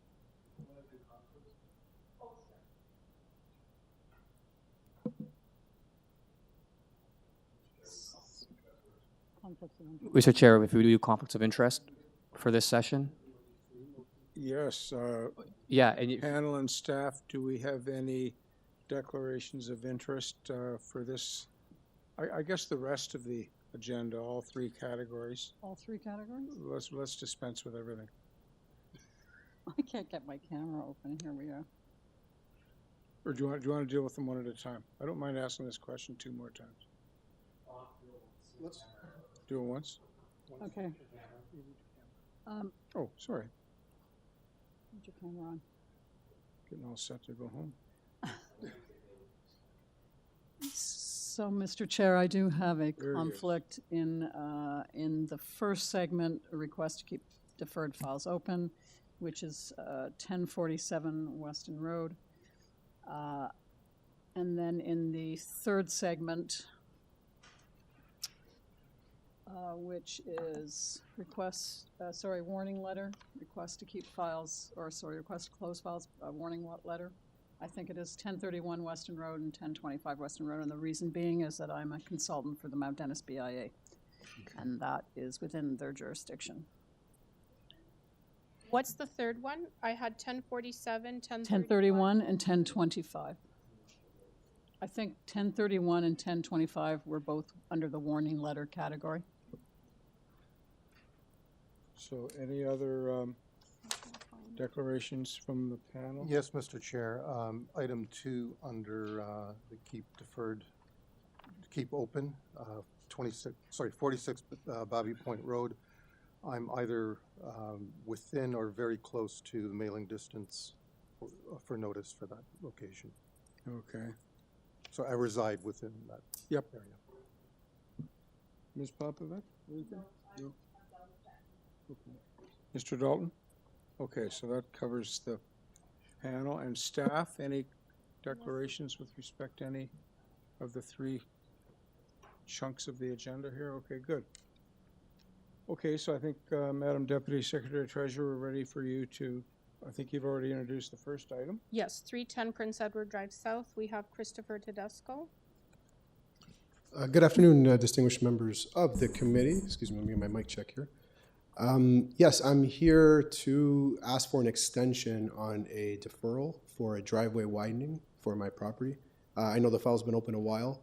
I would like to get the maximum amount of extension that I can. There's been a lot going on in life. Without making excuses, it's 2 children, brand new, and COVID and all kinds of different things. So basically, I was submitting documents and drawings to Mr. Paul P. He's actually working very closely with me. I don't want to say his last name because I'm going to mess it up. But Paul and I have been kind of working hand in hand to get the proper drawings. That was the reason for the first deferral. I did send some documents over, and he's been kind of helping me along to get the correct, I guess, parameters, what's required by the city. So there is a lot going on in life. I'm supposed to be in a trial like Monday for a 5-year-old case. So this is all everything's happening at once. Again, I thank you for the opportunity to ask for this extension, and that's that. Yeah. Okay, the Deputy Secretary Treasurer indicated that we're looking at a maximum 3-month extension. Would that or less be satisfactory to you? Yes, as much as I can get, absolutely, so I can get drawings in order Well, and that be would able be to. 3 months. 3 months is fine. Yeah, I appreciate that.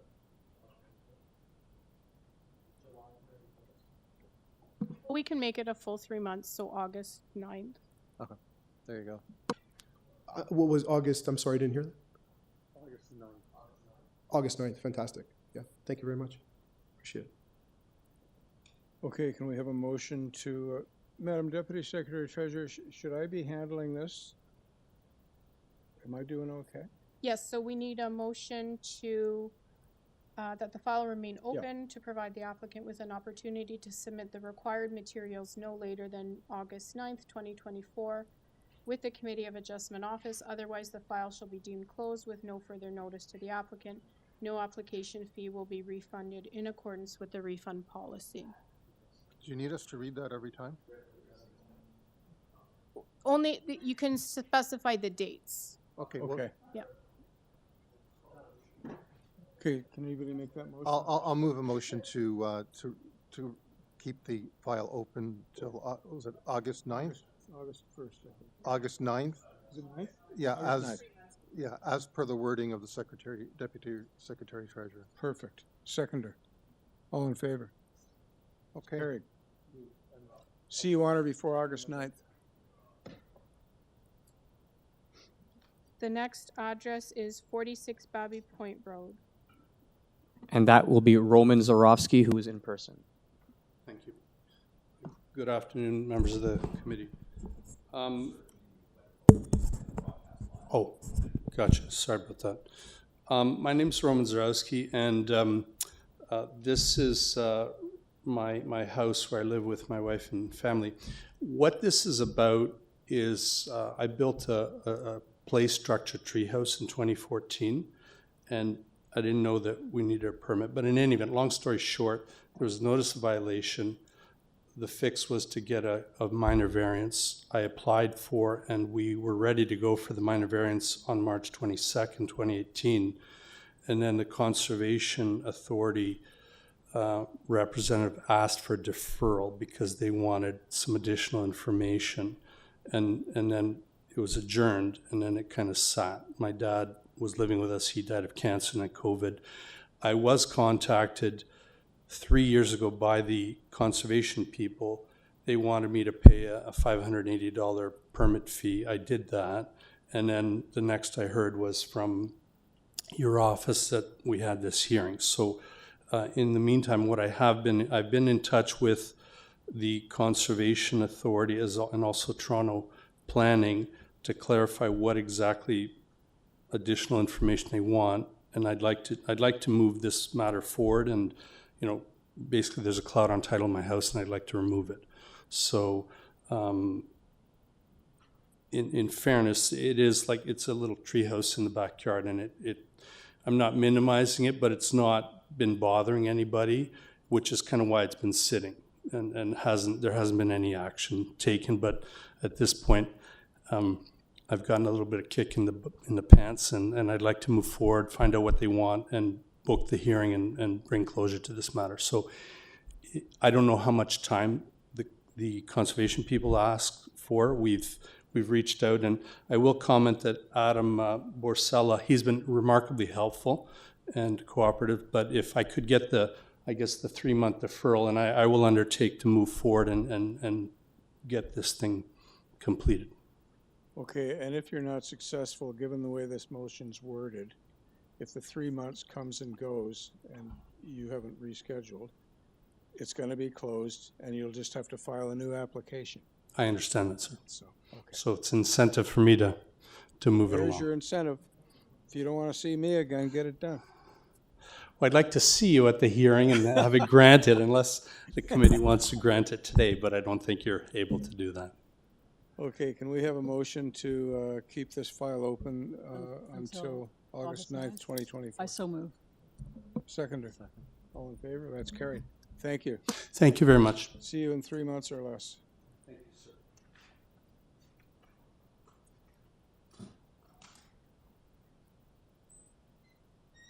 The next file, Mr. Chair, is 55 42nd Street. Mr. Chairman, nobody has identified themselves as representing 55 42nd Street. I will ask one final time on the people on the WebEx application. Please use the raise hand feature now if you are representing 55 42nd Street. Mr. Chairman, nobody is here for this application. Okay, Madam Deputy Secretary Treasurer, a recommendation from you, please. So it's up to the committee. They've been told to appear. They've requested that the file stay open. And they haven't appeared. They were told that they had to show up. So perhaps do a maximum of 3 months, and then the file will be closed if they don't contact us. Fine. So can I move a motion? We'll give them another 3 months to August 9th. Seconder? All in favor? Now, in the interest of expedience, I'm not inviting questions and comments, but if you feel you got to ask something, just jump in. But this isn't the usual song and dance. Next file is 96 Rivalda Road. Mr. Chairman, so this will be Giuseppe DiMarco, who is on the WebEx application. Good afternoon, Mr. Chairman and members. DeMarco, initial G. I'm seeking the maximum adjournment on this matter. There's a few more reports required in order to complete the application and make it proceed to the next step, which is the actual CFA hearing. There were certain documentations required. We did get one, so there's a final report, and hopefully we'll get that within the 90 days, and I'll bring it back to committee and proceed with the actual application. And again, I'm seeking the maximum allowed, which I hear is 3 months to August 9th, and I'm okay with that. Okay. Okay, I'll move a Motion to extend? I'll move a motion for the extension to August 9th. Seconder? All in favor? Carried. Thank you, Mr. Chairman and members. The next address is 155 Lakeshore Drive. And Mr. Chairman, the person speaking on this album is not Josie Tavares. It's going to be Ragin Chopra. Or Ragini Chopra. My apologies. Can you hear me? Yep. Okay. So we would like to apologize for the length of time it's taken to address any outstanding comments from the previous hearing. And with that, we have actively been working with staff to address those last remaining comments, which are from transportation. We've completed the study that was required, and we met with with the transportation department on May 2nd to discuss the findings. We have come to the understanding, and on a path forward, we'll be amending a few items. So we ask that if we could please have an extension till August 9th. Okay, I'll move a motion to provide an extension to August 9th. Seconder? Ms. Alderson, thank you. All in favor? That carries, unanimous. The next, Thank you.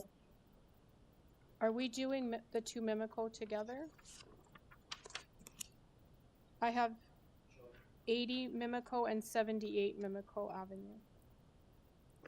And the person representing these two applications is Daphne Gawkin, who I will unmute right now. Daphne, you are unmuted.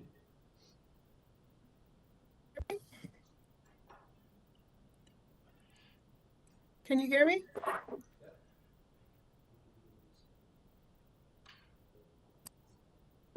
Yes. Daphne, please do not mute and unmute yourself. That will be my job. I've just unmuted you again. Please proceed. You can hear me though? Yes. Okay, great. Yeah, so my name's Daphne Goxon from Evans Planning. I'm representing the owner for 78 and 80 Mimico. I realize this application's been open for a few years. We did have a hearing scheduled that was deferred at the request of city planning. In that time, after discussions with city planning and a neighbor, the applicant attempted to pursue a different plan for the site where he would demolish the buildings and do a zoning bylaw amendment and build a new building. But the direction we got from planning staff was that they wanted these buildings to be retained, and heritage designation was pursued for these properties. So the property owner is fine to keep the buildings in place, which means we need to go back to the original plan with the minor variances. So we are requesting additional time to just get some updated plans together, refine the variances in light of new bylaws, particularly the parking bylaws that have been passed. So yeah, we're requesting the additional 3 months for this application. Now, just to confirm, this is with respect to 78 and 80 Mimico Avenue? That's correct. Yes, even though they're separate properties, it's the same owner. And yeah, the request is for Okay, both. so we can deal with one motion for both? I'll make a motion for the extension to August 9th, 2024. For And a 80 seconder? and 78. Seconder for that motion? Mr. Kamoric, thank you. All in favor? That's approved unanimously. Not approved, Thank you so deferred. much. Sorry. Whoops. That could have saved you some hassle. Deferred. 11 St. Emilion Way. The person speaking to this on WebEx application, Sritharumini Sriskanatha. Yes, I'm here. Hello? Yes, we can hear you. Proceed, Hi. please. Yep, go ahead. Yes, because I was putting my commentary because of the parking front lot. So that's the issue I was putting, because when I was buying 2029, it was there on the concrete, so property. So that's the issue I was put the community thing. Even I have a side grass and all the things. So how much of an extension do you need? Do you need 1 month, 2 months? The committee needs to know. Can I get the 3 months? 2 to 3 months. Sure. I'll move a motion for extension to August 9th, 2024. August 9th, 2024. Okay, we have a mover and a seconder. All in Okay. favor? That's approved. Yeah. Not approved. Did I need to Deferred. submit any? The motion is approved. Yeah, exactly. The next file is 81 Van Every Street. And the person speaking to this will be Sadaf Shakori, who is present on the WebEx application. Good afternoon, Mr. Chairman and members of the committee. My name is Sadaf Shakori, owner of 81 Bainbury Street. I'm requesting to have this file granted time extension for the following reasons. Our first Committee of Adjustment submission was refused from the committee in April 2023. We applied for the second submission right after in the end of April 2023. I believe a week after or so, zoning bylaws got into the process of getting amended. As a result, minor variances for this application that was refused originally are likely no more of identified variances with the new zoning bylaws. During November to February 2024, I went through a surgery with a recovery of a few months. Therefore, there were minimal activities on this file. Now, this file is submitted to the building department and is under review. I'm asking for 3-month time extension to allow this file get reviewed and finalized from the zoning and building department. There might be a chance of attending to CFA again. I have to mention, after the submission to the building department, some staff were on vacation and the review of this file has been delayed. Currently, financial situation of most people, including myself, is really challenging. Every dollar saved and understanding of this situation matters. I hope my explanation is sufficient enough for the committee to grant time extension. Thank you for your time. Thank you. Sure. Motion? I'll move a motion to grant an extension to August 9th, 2024. Seconder? Ms. Pavlovic, thank you. All in favor? That motion to defer has been approved. The next file is 25 Milford Avenue, Mr. And the speaker is going to be Salvatore Cremi, who is on the WebEx application. Afternoon, Committee of Adjustment. Hello. We can hear you, Sal. You can proceed. Oh, sorry. I think you muted yourself. I will unmute you. 1 second. Okay, Sal, I unmuted you again. Please Sorry. proceed. That's okay. Sorry, it automatically went to speaker. My apologies for muting. So Sal Creamy here to speak for 25 Milford, address 2572 Eglinton Avenue West. And unfortunately, the owner that was listed on the original application unfortunately passed away, and the family was dealing with other matters in the interim.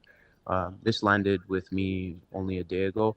Since speaking with them, they would like additional time to clarify the variances and the purpose for the minutes of the previous hearing when it was deferred. So a 3 months extension would be greatly appreciated if the committee would do so. Motion to defer August 9th. Sure. Mr. Dalton, seconder. Mr. Kamara, all in favor? The motion. Sorry, who moved that? Okay. Bill, seconded by Natalia. Motion approved unanimously to defer to August 9th, 2024. Page 3. So just to clarify for applicants, the hearing isn't August 9th. That's your submission deadline with our office. Good. Okay, the next, there's 3 files for 110 Waniska Avenue. The person representing it will be Addison Milne Price, who is in person. Thank you.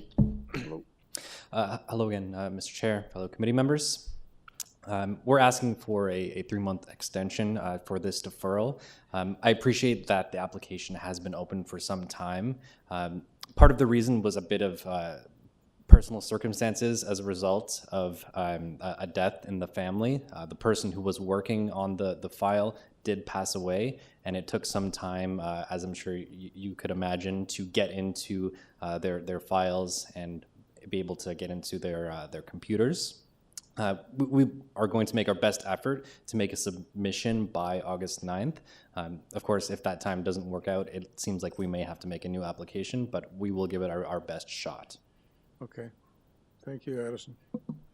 Motion to grant an extension for a deferral until August 9th. Seconder? All in favor? Motion carries. Deferred to August 9th, 2024. Thank you. So, Mr. Chair, we're moving 2150 Bloor Street West to the category of files to be closed requested by the applicant. We got an email today. So the next file you're considering is 37 Falstaff Avenue. And the person representing will be Dennis Sintich, who is in person. Thank you, Mr. Chair, Committee. So, sorry, just before you go ahead. So the closure's already been done on number 12? We don't have to move that? It'll be part of the bulk Yeah, well, motion for gotcha, the next gotcha. group. Okay, Mr. Sintic. Thank you. My name is Dennis Sintic of Dennis Sintic Architect. So I am the second applicant for this file. We were retained by the owner to rectify an order to comply that's on the property, in addition to this file that's been outstanding since 2021. In March, April of 2021, the city was in communication with both the previous applicant and the owner regarding this file. It was contingent on both TRCA and Transportation Services recommendations. So it wasn't until May of 21 that TRCA provided a report with no objections. However, Transportation over the span of 1 year was non-communicative to the owner and the previous applicant. So we are requesting an extension of this file and would approve or agree to the 3-month extension, hoping that it doesn't take 1 year to hear back from Transportation Services. Okay. I hope so too. Motion to grant a deferral until August 9th. Seconder? Ms. Popovic, thank you. All in favor? That motion is approved to defer to August 9th, 2024. Thank you very much. Thank you, Mr. Sintic. The next file is for 20 Hafis Road. And the person representing will be Eric Chung, who is on the WebEx application. Good afternoon, community. My name is Eric Chung. I'm the applicant on behalf of the owner for 20 Hafis Road, requesting a 3-month deferral, primarily due to the business and personal circumstances surrounding the COVID-19 pandemic. And just recently, the building owner has been able to resolve some of the differences with the concerned neighbor that filed a concern, I believe, a while back. I think with the 3 months, we can probably also deal with some of the city planning concerns and clarifications as well. Thank you. Good. Thanks, Mr. Chung. Motion to... Yep, so I'll move a Defer. motion to grant an extension to August 9th, 2024. Seconder? Mr. Kamark, thank you. All in favor? Unanimously approved to defer to August 9th, 2024. The next file is for 15 Darien Court. And the person representing this will be Lucas Cocomello, who is on the WebEx application. Mr. Cocomello? Mr. Cocomello, you can proceed. You are unmuted. Mr. Chair, committee members, my name is Lucas Cocomello from Etobicoke, address 340 Church Street, Oakville.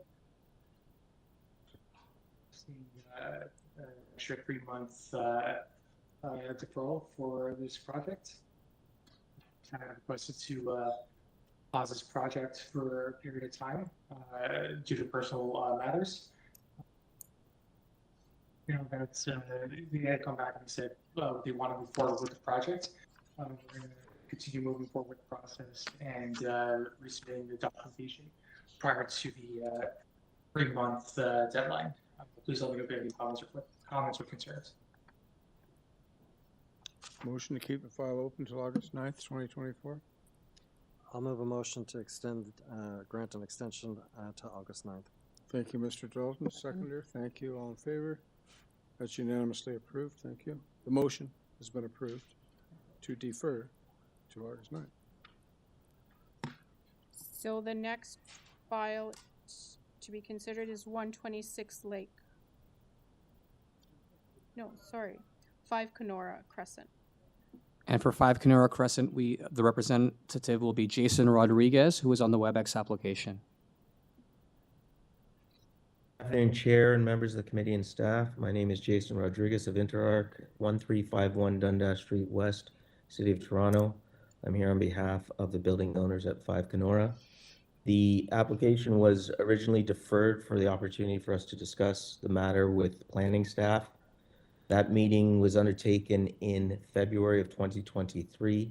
They had recommended that City of Toronto Buildings Department re-review and reissue their zoning notice with respect to our proposal, given the fact that it's a legal non-conforming building and use which has been in place since the late 50s and has had multiple extensions and committee of adjustment approvals to remain at this location. I'm waiting to hear back from Toronto Building for the response on the revised zoning notice since September of last year. I have also reached out to them again to get that process reinitiated, I guess. I'm hoping that they can respond to us soon and that we can then get those comments back to community planning to get a report so that we can go back to the committee. We're requesting the 3-month time periods in the hopes that we will get that information so that we can file the necessary papers and proceed with our minor variance application. Okay, I'll move a motion to grant an extension to August 9th. Seconder. I'll second that, Mr. Chair. Ms. Pavlik, thank you. All in favor? Approved unanimously. Motion to extend. The next file is for 126 Lake Promenade. And the representative is Anthony Bartolini, who is on the WebEx application. Hello? Please speak louder and proceed. Oh, can you hear me now? Yes. Hello, members of the committee. My name is Anthony Bartolini, and I'm the registered speaker on this application. We would like to request the 3-month extension. We just need a little bit more time to get some of the back-end paperwork in order, and we would appreciate the extra time. Okay. Motion Thank to you. extend. I'll move a motion to extend to August 9th. Seconder. Ms. Alderson, all in favor? That is unanimous. You are extended to August 9th, 2024. The next file is for 83 Albert Avenue. The representative is Alan Diaz, who is on the WebEx application. My name is Alan Diaz, Arc Design Concepts, 2326 Spur Oak Avenue, Markham, Ontario. I represent the owner for 83 Albert Avenue, and we would request the maximum 3 months extension, so we could, for further consultation with housing policy staff and community planning staff to discuss the issues at hand. Motion to grant the request. I'll move for a an motion to extension. extend to August 9th. Seconder. Ms. Alderson, all in favor? It's approved unanimously. The next file, Mr. Chair, is 1192 The Queensway. The representative is Orest Stoyanovsky, who is on the WebEx application.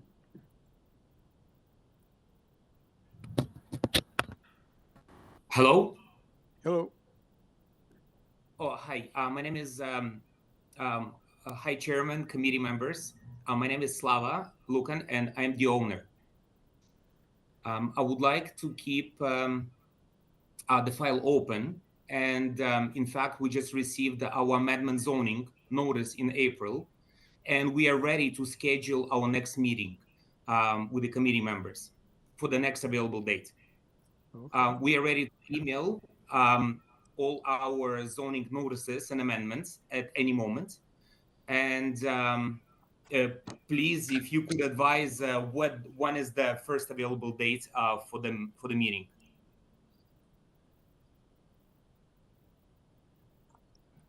Are you ready to proceed now? Like, you have all your materials? The architect is not available at the moment, but as I said, I'm the owner. But architect should be back tomorrow, so for the next available meeting, we will be ready.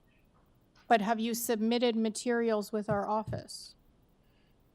I am not sure if you did. Can you spell your name, because we don't have it and it's a company name? We need it for the record. Slava, and what's your last name? L for Larry, U for United, K for Kilo, A for Apple, N for Nancy. So Slava Lukan? Correct. Thank you. So do you need 1 month to submit the required materials? Absolutely, yeah. Okay, so till June 9th, he has to submit Okay. revised materials. So I'll move a motion to extend to June 9th. For a seconder? Ms. Popovic, thank you. All in favor? That is approved. Thank you. Mr. Chair, the next file is for 46 Watercliff Road. And the person representing is Nelson Espinola, who is on the WebEx application.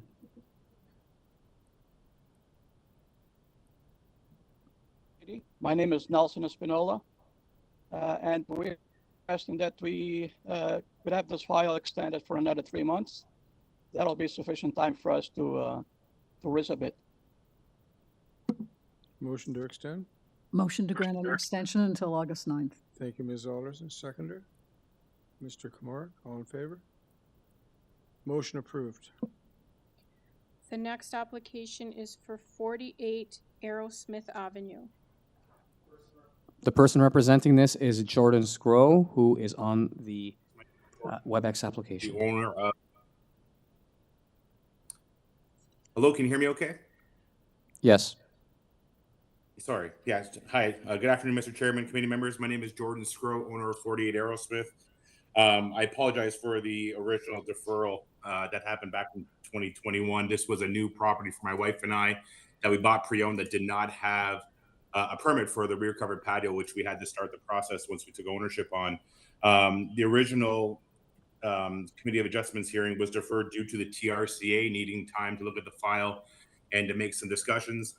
It was last night in the evening, I finally received an approved permit from the TRCA with no changes to the existing site plans. And that is in my inbox, which I forwarded over this morning to the Committee of Adjustments. So at this point now, I guess the next step would be would help me at this point. So if I need a deferral, fine. If not, I'm ready to go to the next process here. What about a 1 month deferral? Does that give you enough time? Yeah. Okay. But I think I've sent everything in now. Everything should be in the city's hands. There is no other changes. I guess they approved the minor variances on their end, so it's now a matter of motion what the community motion to wants extend until June the 9th. Seconder? Thanks, Ms. Popovic. All in favor? That's unanimous. Extended until June 9th, 2024. The next set of files, consent with 2 variances, is for 65 Burnhamthorpe Crescent. The person representing these files is Marin Zabzuni, who is on the WebEx application. Hello, good afternoon.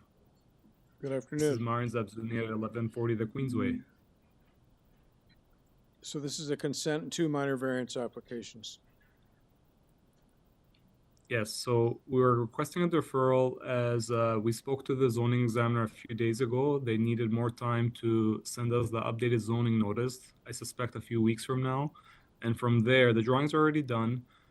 We would like city planning to also review in case they have any additional comments, and then we would like to go back to committee.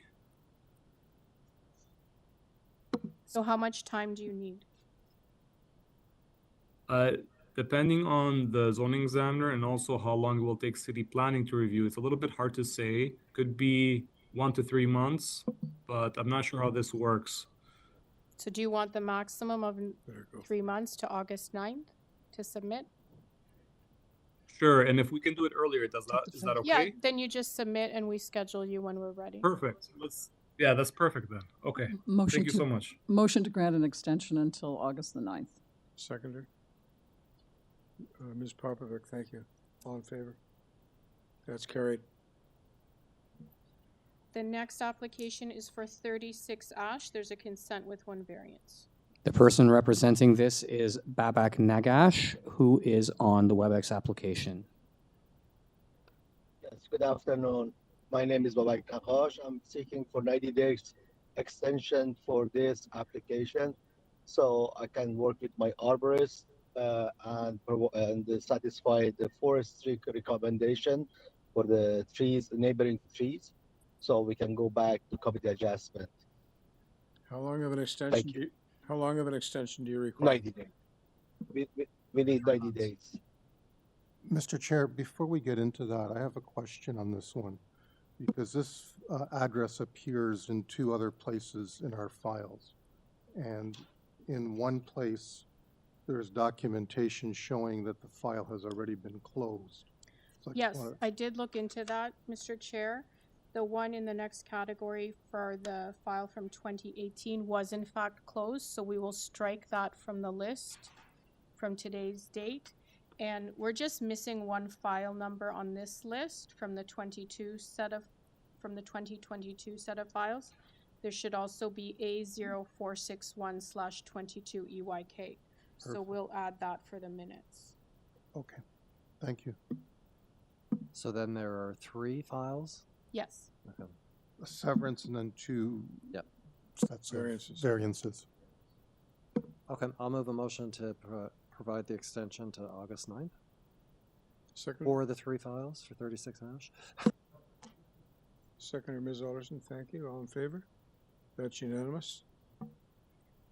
The next file is for 36th Street, Part 1. The person representing this is Michael Flynn, who was a call-in user on WebEx. Mr. Chairman, Michael Flynn representing this file. Hello. We have, from the deferral date, done revisions to the original drawings because of our conversations with the Long Branch Community Association. And then the city passed the multiplex bylaw and official plan amendment.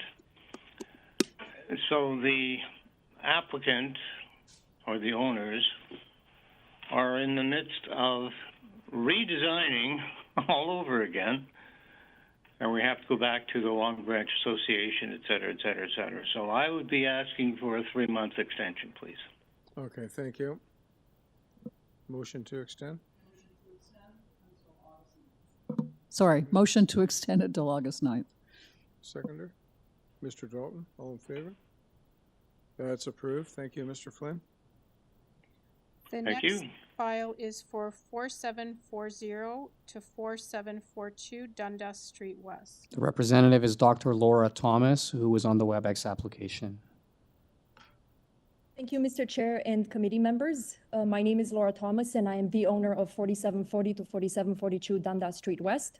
I'm hoping to create a family medicine clinic at this site, and I presented my application to permit a parking deficiency on June 8th last year, at which time my meeting was deferred because the committee requested more information regarding a parking strategy and to address concerns from the neighbors.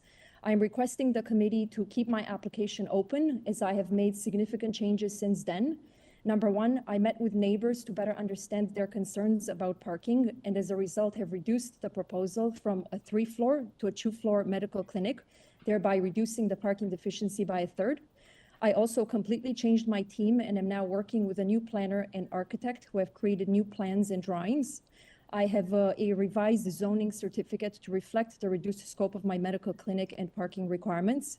I have also engaged a new transportation engineer firm and have a new parking justification study with multiple strategies to manage the parking on site. And last but not least, I have personally directly reached out to the community by mailing thousands of brochures and speaking directly to residents to inform them about the plans for my medical clinic. As a result of this, my proposal has received the support from over 2,000 members of our community via campaign online, as well as 92 letters of support, which have been sent to the committee for consideration. Because I've been actively working on this project, I needed more time, and now I have submitted all required documents to the committee and awaiting a new hearing date, which I'm very hopeful will be at the earliest. Thank you very much. Dr. Thomas, how much time do you need? How much extra time do you need? I don't actually need any extra time. I'm ready to go. You're ready to go? So a month extension, 1 month extension is fine? Yes, thank you. Just for the, yeah, okay. So June 9th? June 9th. Thank you. I'll second that. All in favor? That motion to extend until June 9th, 2024 has been approved. Thank you, Doctor. The next you. address is 25 Countryman Circle. So the agent that was going to represent this was Hiamaprian Tharomaratinam. However, they have dropped off the call, but a new person has joined the call under the name Sergio. I do not know if this person is representing, so I'm going to unmute them now. Sergio, please stop muting and unmuting yourself. I will do that. Actually, I can't even unmute them. In any case, the person was sound checked, the person that's on your list, but they have since dropped off the call. So we'll have to come back to that one. Can we just defer them then for a maximum of 3 months to submit the required materials? Yeah. Sure. Thank you. Motion to that effect. Motion. All in favor? Approved. The next address is 84 McLeod Street. Represented by Frank Volpentesta, who is present on the WebEx application. Thank you. Good afternoon, Mr. Chairperson and committee members. My name is Frank Volpentesta. I live at 24 Sanderson Avenue. I'm the designer acting as the agent on behalf of my clients, George and Virginia Silva, at 84 McLeod Avenue. Since the date, unforeseen health issues have presented themselves, and I could not at the time act for my clients. We had also reached out to the city, and we're trying to address the issue concerning the front yard landscaping. We will also be applying for a zoning review, and would like to thank you for the following. Thank you for allowing me the time and opportunity to present. Thank you. So, sir, How long of an extension do you need? Thinking the 3 months should be fine. Okay. Can I get one more on top of that, if it's possible? No. Nope, you can't, but I'll move a motion to August 9th. Okay, seconder. Ms. Alderson, all in favor? Thank you. You're welcome. Motion to extend to August 9th, 24 has been approved.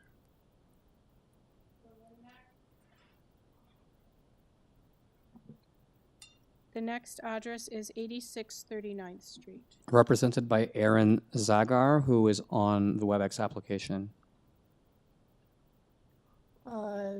Committee, my name is Aaron Zagar of Easy Dimensions. I am currently the new agent for my clients. For a multitude of reasons, the project had to be put on hold. And we have just resubmitted designs and the necessary paperwork for zoning review this week. And I'd like to request for the 3 months, but hopefully we'll be back to see you before that. Good. Okay. So I'll move a motion to extend until August 9th. Seconder. I will second, Mr. Chair. Ms. Popovic, thank you. All in favor? It's a motion to extend to August 9th, 2024 has been approved.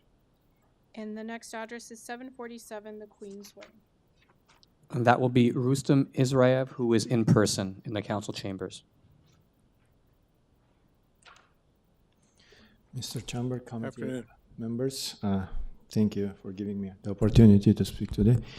The reason I'm here today, due to lack of communication with transportation, I applied. But the last committee of adjustment, which was rescheduled many times on the COVID time, and at one time even was forgotten by my caseworker, but she apologized for it. I have the letter. And but on the committee, yeah, it's my first project. I wasn't prepared, and I didn't know I have to look at my case. And the second variance, which is transportation issue, was added 2 days ago because before the committee I wasn't prepared, and it was a microphone issue. I couldn't even speak. So my architect was presented, and then after I got the call from Luigi Nicolini, who advised me to write the letter that the two additions, 4 apartments, which is going to be used by myself I don't have a house now. If I live in the basement of the office I'm trying to build on. I sold my house before due to Metrolinx building on Eglinton, and I was always ruined my business, and then I sacrificed my house to build this one and trying to build the housing for me now, for my family, and to addition to rent. So I provided, I was advised by Mr. Nicolucci, and he gave me the transportation contacts. Next day, it was May 1st, 2021. May 5, I sent the letter explaining my situation to the transportation. After that, I didn't have any emails back. I tried to contact Mr. Nicolucci and then the person who gave me, and even my caseworker. But the last email I got like this spring that my case is being closed.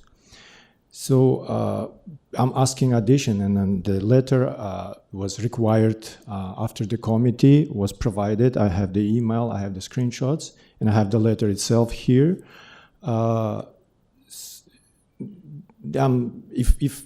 So I don't know how much time I need. All is ready, and so I need addition to finish my project. And in today's, so the last 2 years, I didn't pay attention to the project because of the war in Ukraine. I'm from Ukraine, and I have a lot of refugees here. I'm trying to put them and trying to rent like nobody rents. So if I built this like 4 apartments, I would rent them like easy. So that's my goal, to build this project, to finish the project. And also like the 3, I bought this because I was sure I wouldn't face this problem, because 3 properties already built. They have apartments upstairs, residential and commercial. This is the precedent. I thought it's not going to be the problem, but having 10 parking spots, I don't know how to deal with this problem. Please advise. Okay. So did you say you're ready to go? Sorry? Did you say you are ready to go? I'm ready to build.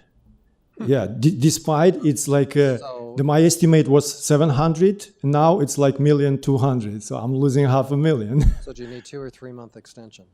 I need extension, and I need to figure out how to solve this problem, because... Okay, so we'll give you an extension to August 9th. Yeah. Okay. That works? Sure. Cool. Is that a motion, Mr. Dalton? And a seconder? Ms. Alderson, all in favor? That's approved. So we'll keep your files open until August 9th, 2024. And maybe if you're lucky, you'll be here, you'll get everything in before. Thank you. Should I wait email from the committee now? No, you What's have my- to what's give my- us information. Okay. If you don't give us the required information Okay, but I know before- hold I on. need to know who I should send it to. The because- person who sent you the letter That's it. from our office. That's it. Thank you. Okay? Thank If you. we don't get the information, your file will be closed. I know. Okay. Sure. Thank you. Thank you, Mr. Ursev. Good luck to you. The next address is 82 Windale Drive. The person representing is Melvin Rosnov, and they are on the WebEx application. Yeah, good afternoon, committee. My name's Melvin Rosenau. Address is 263 Jane Street in Toronto. The last time I was representing the owners at the committee, they requested that I ask for a deferral. The reason is they wanted to reconsider their design. Now, a lot of life has gone on since then, but in retrospect, the first design was rushed, and we're at the stage now where I have 4 separate designs to present to the client. I'll be meeting with them, say, within about a week. They will pick which design they want, which is much cleaner, much nicer. It's much, much better than the original design. But they've got to pick one. There might be a bit of revisions to the design, and then we have to go in for the zoning review. Sorry. We have to apply for a zoning review, and once we get that, we'll reapply again to the committee. The only unknown to me is how long it's going to take to get the zoning review. So I would like to request a 3-month extension. And then if that's not required, if we get it sooner, we'll make our application sooner or as soon as we receive the zoning review. Okay, motion to extend August 9th, 2024. Yep, I'll move that motion. Thank you, Mr. Dalton. Thank you, Mr. Kamoric. All in favor? The motion's approved unanimously to extend to August 9th, 2024. Thank you, committee. Okay.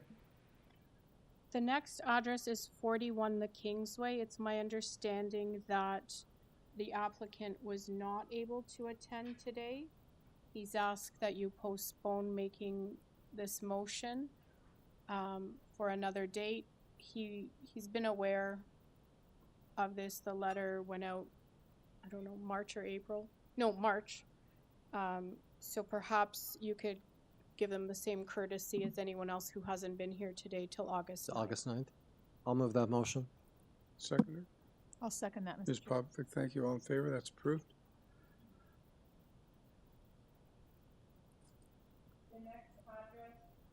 The next address is 71 6th Street. The person representing is Alexander Gotsko in person in the council chambers. Hello, Mr. Chairman and the members of the committee. I'm Alexander Gotsko of 71 6th Street on behalf of my parents, the owners of the property. Thank you for your time today.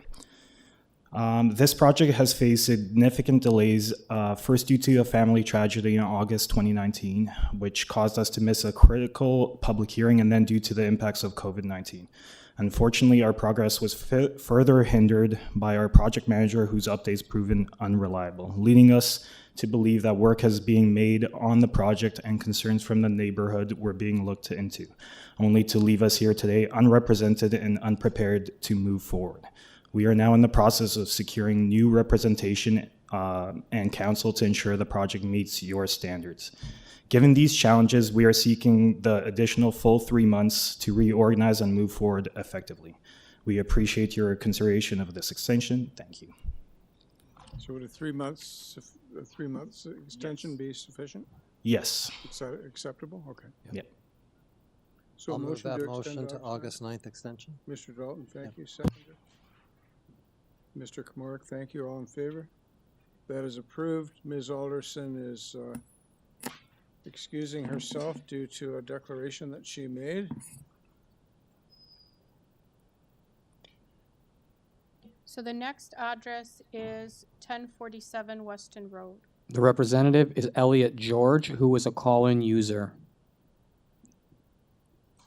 Elliot, you are now unmuted and can continue. Good afternoon, Mr. Chair and members of the committee. My name's Elliot George. I represent 1047 Weston Road. I'm requesting that this file not be closed because I didn't request the deferral to start with. As far as I know, I've submitted everything that was required to submit, and I have a letter in front of me from Councillor Nunziata, who is the one who requested it be deferred until a study be completed. Mount Dennis something study be completed.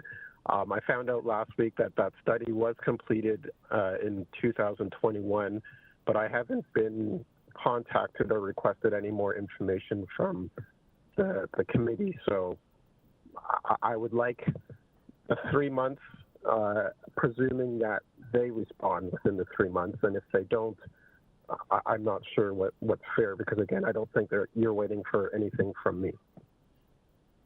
Okay, thank you. So a motion to extend August 9th, 2024. Mr. Dalton, thank you. Seconder. I'll give this one to Ms. Popovic. Thank you. All in favor? That's approved unanimously. Extension to August 9th, 2024. We're just. Now we'll wait. Can I Here she is. Can I ask a question? Will I be contacted before August 9th? No, it's up to you to reach out to the person who sent you the letter and provide any outstanding materials. It's all in your hands. If we don't hear from you, your file will be closed. I haven't received a letter other than the letter to attend this meeting. That's the letter I'm talking about. So any information. it is your Okay. responsibility Okay. to reach out to whoever sent you that letter They will make sure they have everything they need to schedule the application. If they don't hear from you, your file will be closed. Okay, thank you very much. Mr. Chair, since Ms. Alderson is out of the room, can we skip to 1031 Weston Road since she also has a conflict on that one? Sure. This Ida Evangelista. So, sorry, Madam Deputy Secretary, which category is this one in? So this is the one where no one responded by the deadline until after the deadline, and they're now asking for an extension to stay. Okay. It wasn't in this category. It was in the no response to warning letter category. 1031.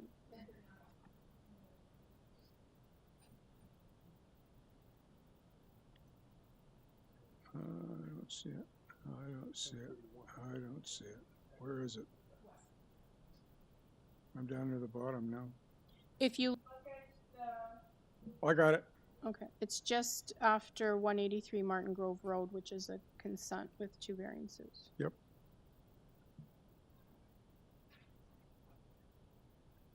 Okay, so we have Ms. Evangelista online. Do we? Good afternoon, Mr. Chair. Yep. Hi, can you hear me? Yep. Okay, perfect. Good afternoon, Mr. Chair, members. Ida Evangelista regarding 1031 Weston Road. This file has been going on for quite some time. The initial proposal that we came forward with, planning staff had some concerns, neighbors had some concerns. That was all addressed. We went back to committee, and then we were told that there is a Mount Dennis study that was taking place, and we were told that we had to wait, which we did willingly. We've been trying to work with planning throughout the years. And Councillor Nunziata had also made a comment. Now, I do understand that the Mount Pleasant secondary study was approved in 2022. However, it was appealed. So now it's under appeals. But I will say this, I would like the extension to August the 9th. However, I'll be in front of you again with this file. We can no longer wait. I believe the owners have been extremely patient. This building is empty, it's being vandalized, vagrants are hanging out in it. So I will be back in front of you with this application. I don't know that it'll be favorable because planning staff want me to wait again. And, you know, under the current situation, I have until August the 9th. I can no longer wait because now I'm risking the application fees, that he would lose the application fees after all this time. So in that respect, I am asking for the additional 3-month period. And I will see you back. We're back in zoning, and I'll see you back forthwith. Okay. Thank you, Ms. Evangelista. Motion to keep the file open until August 9th, 2024. Yep, I'll move that Mr. Dalton, motion. a second. Mr. Komarek, thank you. All in favor? Motion's approved unanimously to extend till August 9th, 2024. Thank you.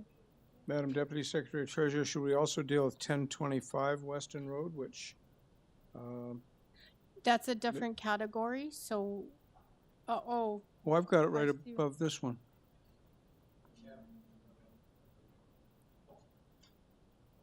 that's not requesting to stay open though. Oh, it's filed to be closed, no response. Okay. Yeah.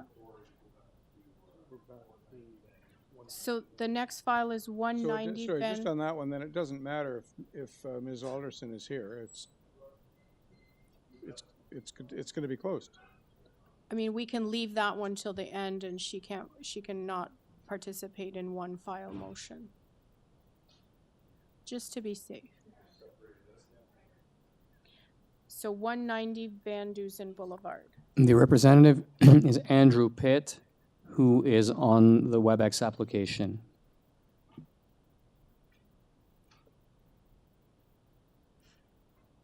Mr. Andrew Pitt, at 190 Van Dusen Boulevard.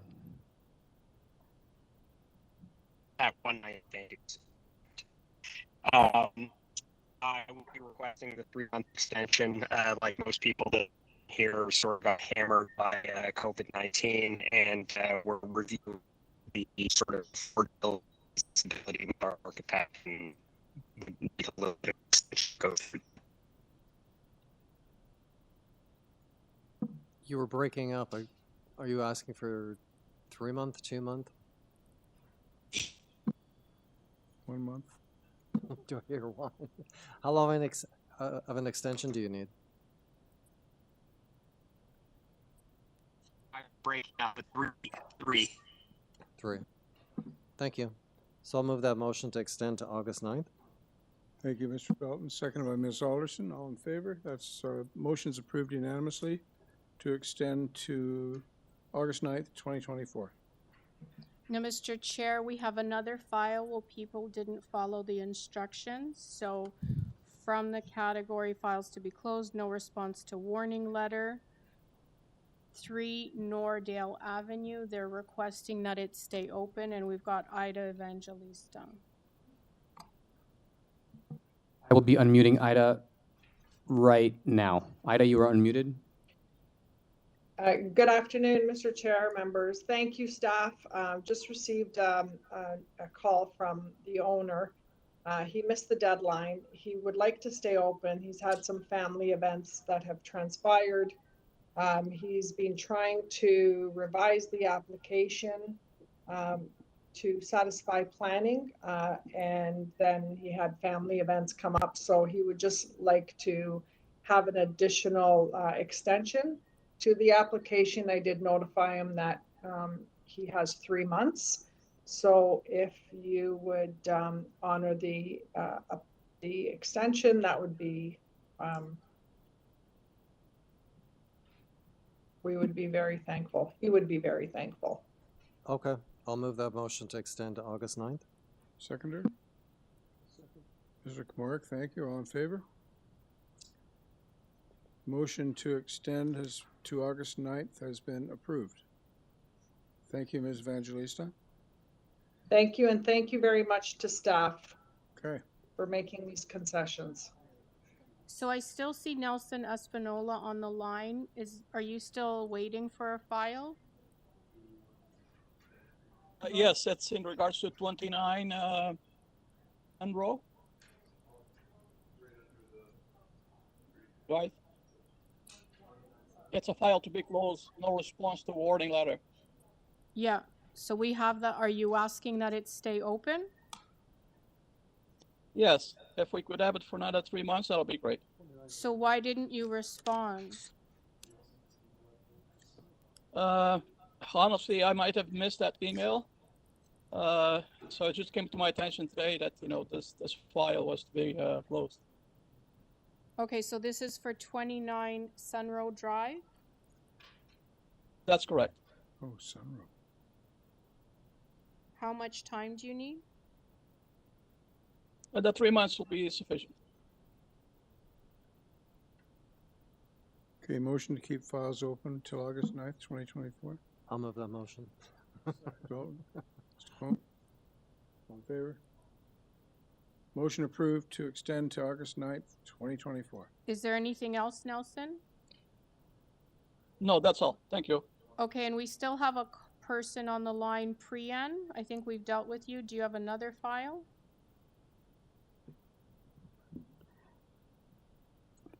I don't have, Ms. Deputy Secretary Treasurer, they are no longer on my list. Okay, sorry, they didn't refresh. Okay. Sorry. So members, I'll read out the addresses for the following category where files to be closed requested by the applicant. So the motion will be that the files be closed as requested by the applicant. We've got the letters in the agenda. No application will be refunded in accordance with the refund policy. So the addresses are 11 Southway Road, 79 25th Street, 253 John Street, 28 Tome Crescent, 193 The West Mall, 230 Alderbray Avenue, 216 Geary Avenue, 122 40th Street, 124 40th Street, 150X Edenbridge Drive, 59 Braywin Drive, 126 Eileen Avenue, 825 Kipling Avenue, 92 Smithwood Drive, 22 DeCary Circle, 3 McAllen Court, 9 Mayall Avenue, and the one we moved over, 2150 Bloor Street West. So we can have one motion to close all of those files. Okay, on this file, I have, the top item is about an applicant, Stan Sota, who died. And the owner confirmed that they do not wish to proceed with the application and they wish to close the file. Is that included in your list? Yes, it's Okay. 11 Southway Road. Okay, so we need a motion to close the file as requested by the applicant. No application fee will be refunded in accordance with the refund policy. Mr. Chair, I will bring that motion, and I believe you read in the terms at the request of the applicant, the file will be closed and no fee will be refunded in accordance with the refund policy. Is that sufficient, Madam Deputy Secretary? Okay, so that motion has been made, seconded. I'll second that. Mr. Dalton, all in favor? Okay, those files as listed by Madam Deputy Secretary Treasurer are now closed. So now we have another category. So Sunrow has been removed. That's the second one because we just had a request to keep that open. 36 Ash Crescent has already been closed, so that's out. 1031 Weston Road, which is about a third of the way down on the list. There's been a motion to already keep open. Same as 3 Nordale, about 2 files under that. And then we had a duplicate about 2/3 of the way down 78 Mimico Avenue, so I won't be reciting that one. I will omit 1025 Weston Road as Laura Alderson has a conflict. We'll just do a second motion at the end without Ms. Alderson participating. Okay. So I'll read the rest of the addresses. So these are files to be closed with due to a no response for a warning letter. The motion will state that the file will be closed as indicated in the letter sent to the applicant. No application fee will be refunded in accordance with the refund policy.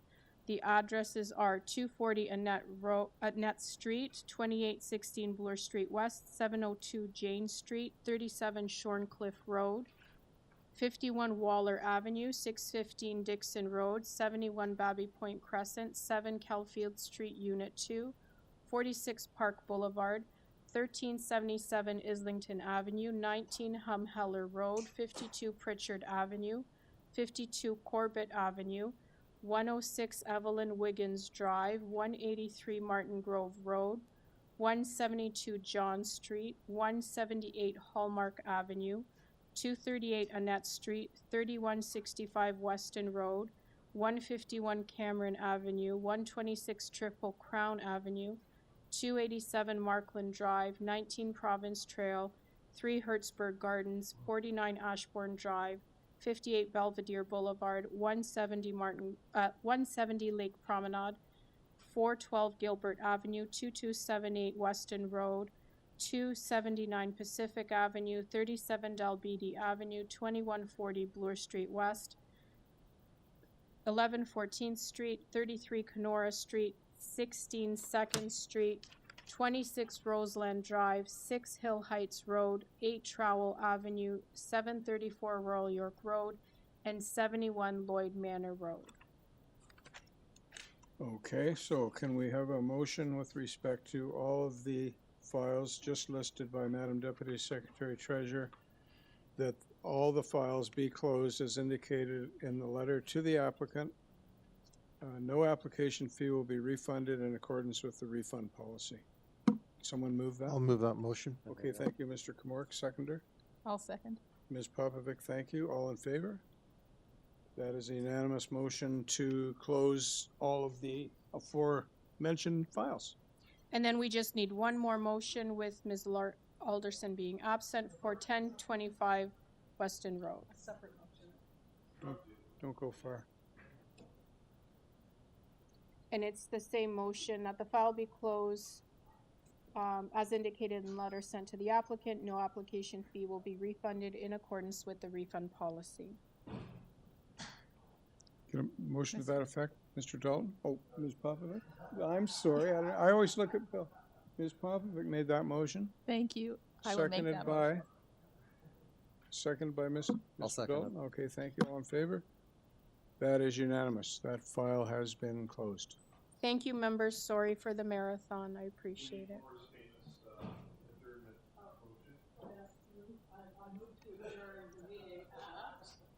What time is it? 4:20.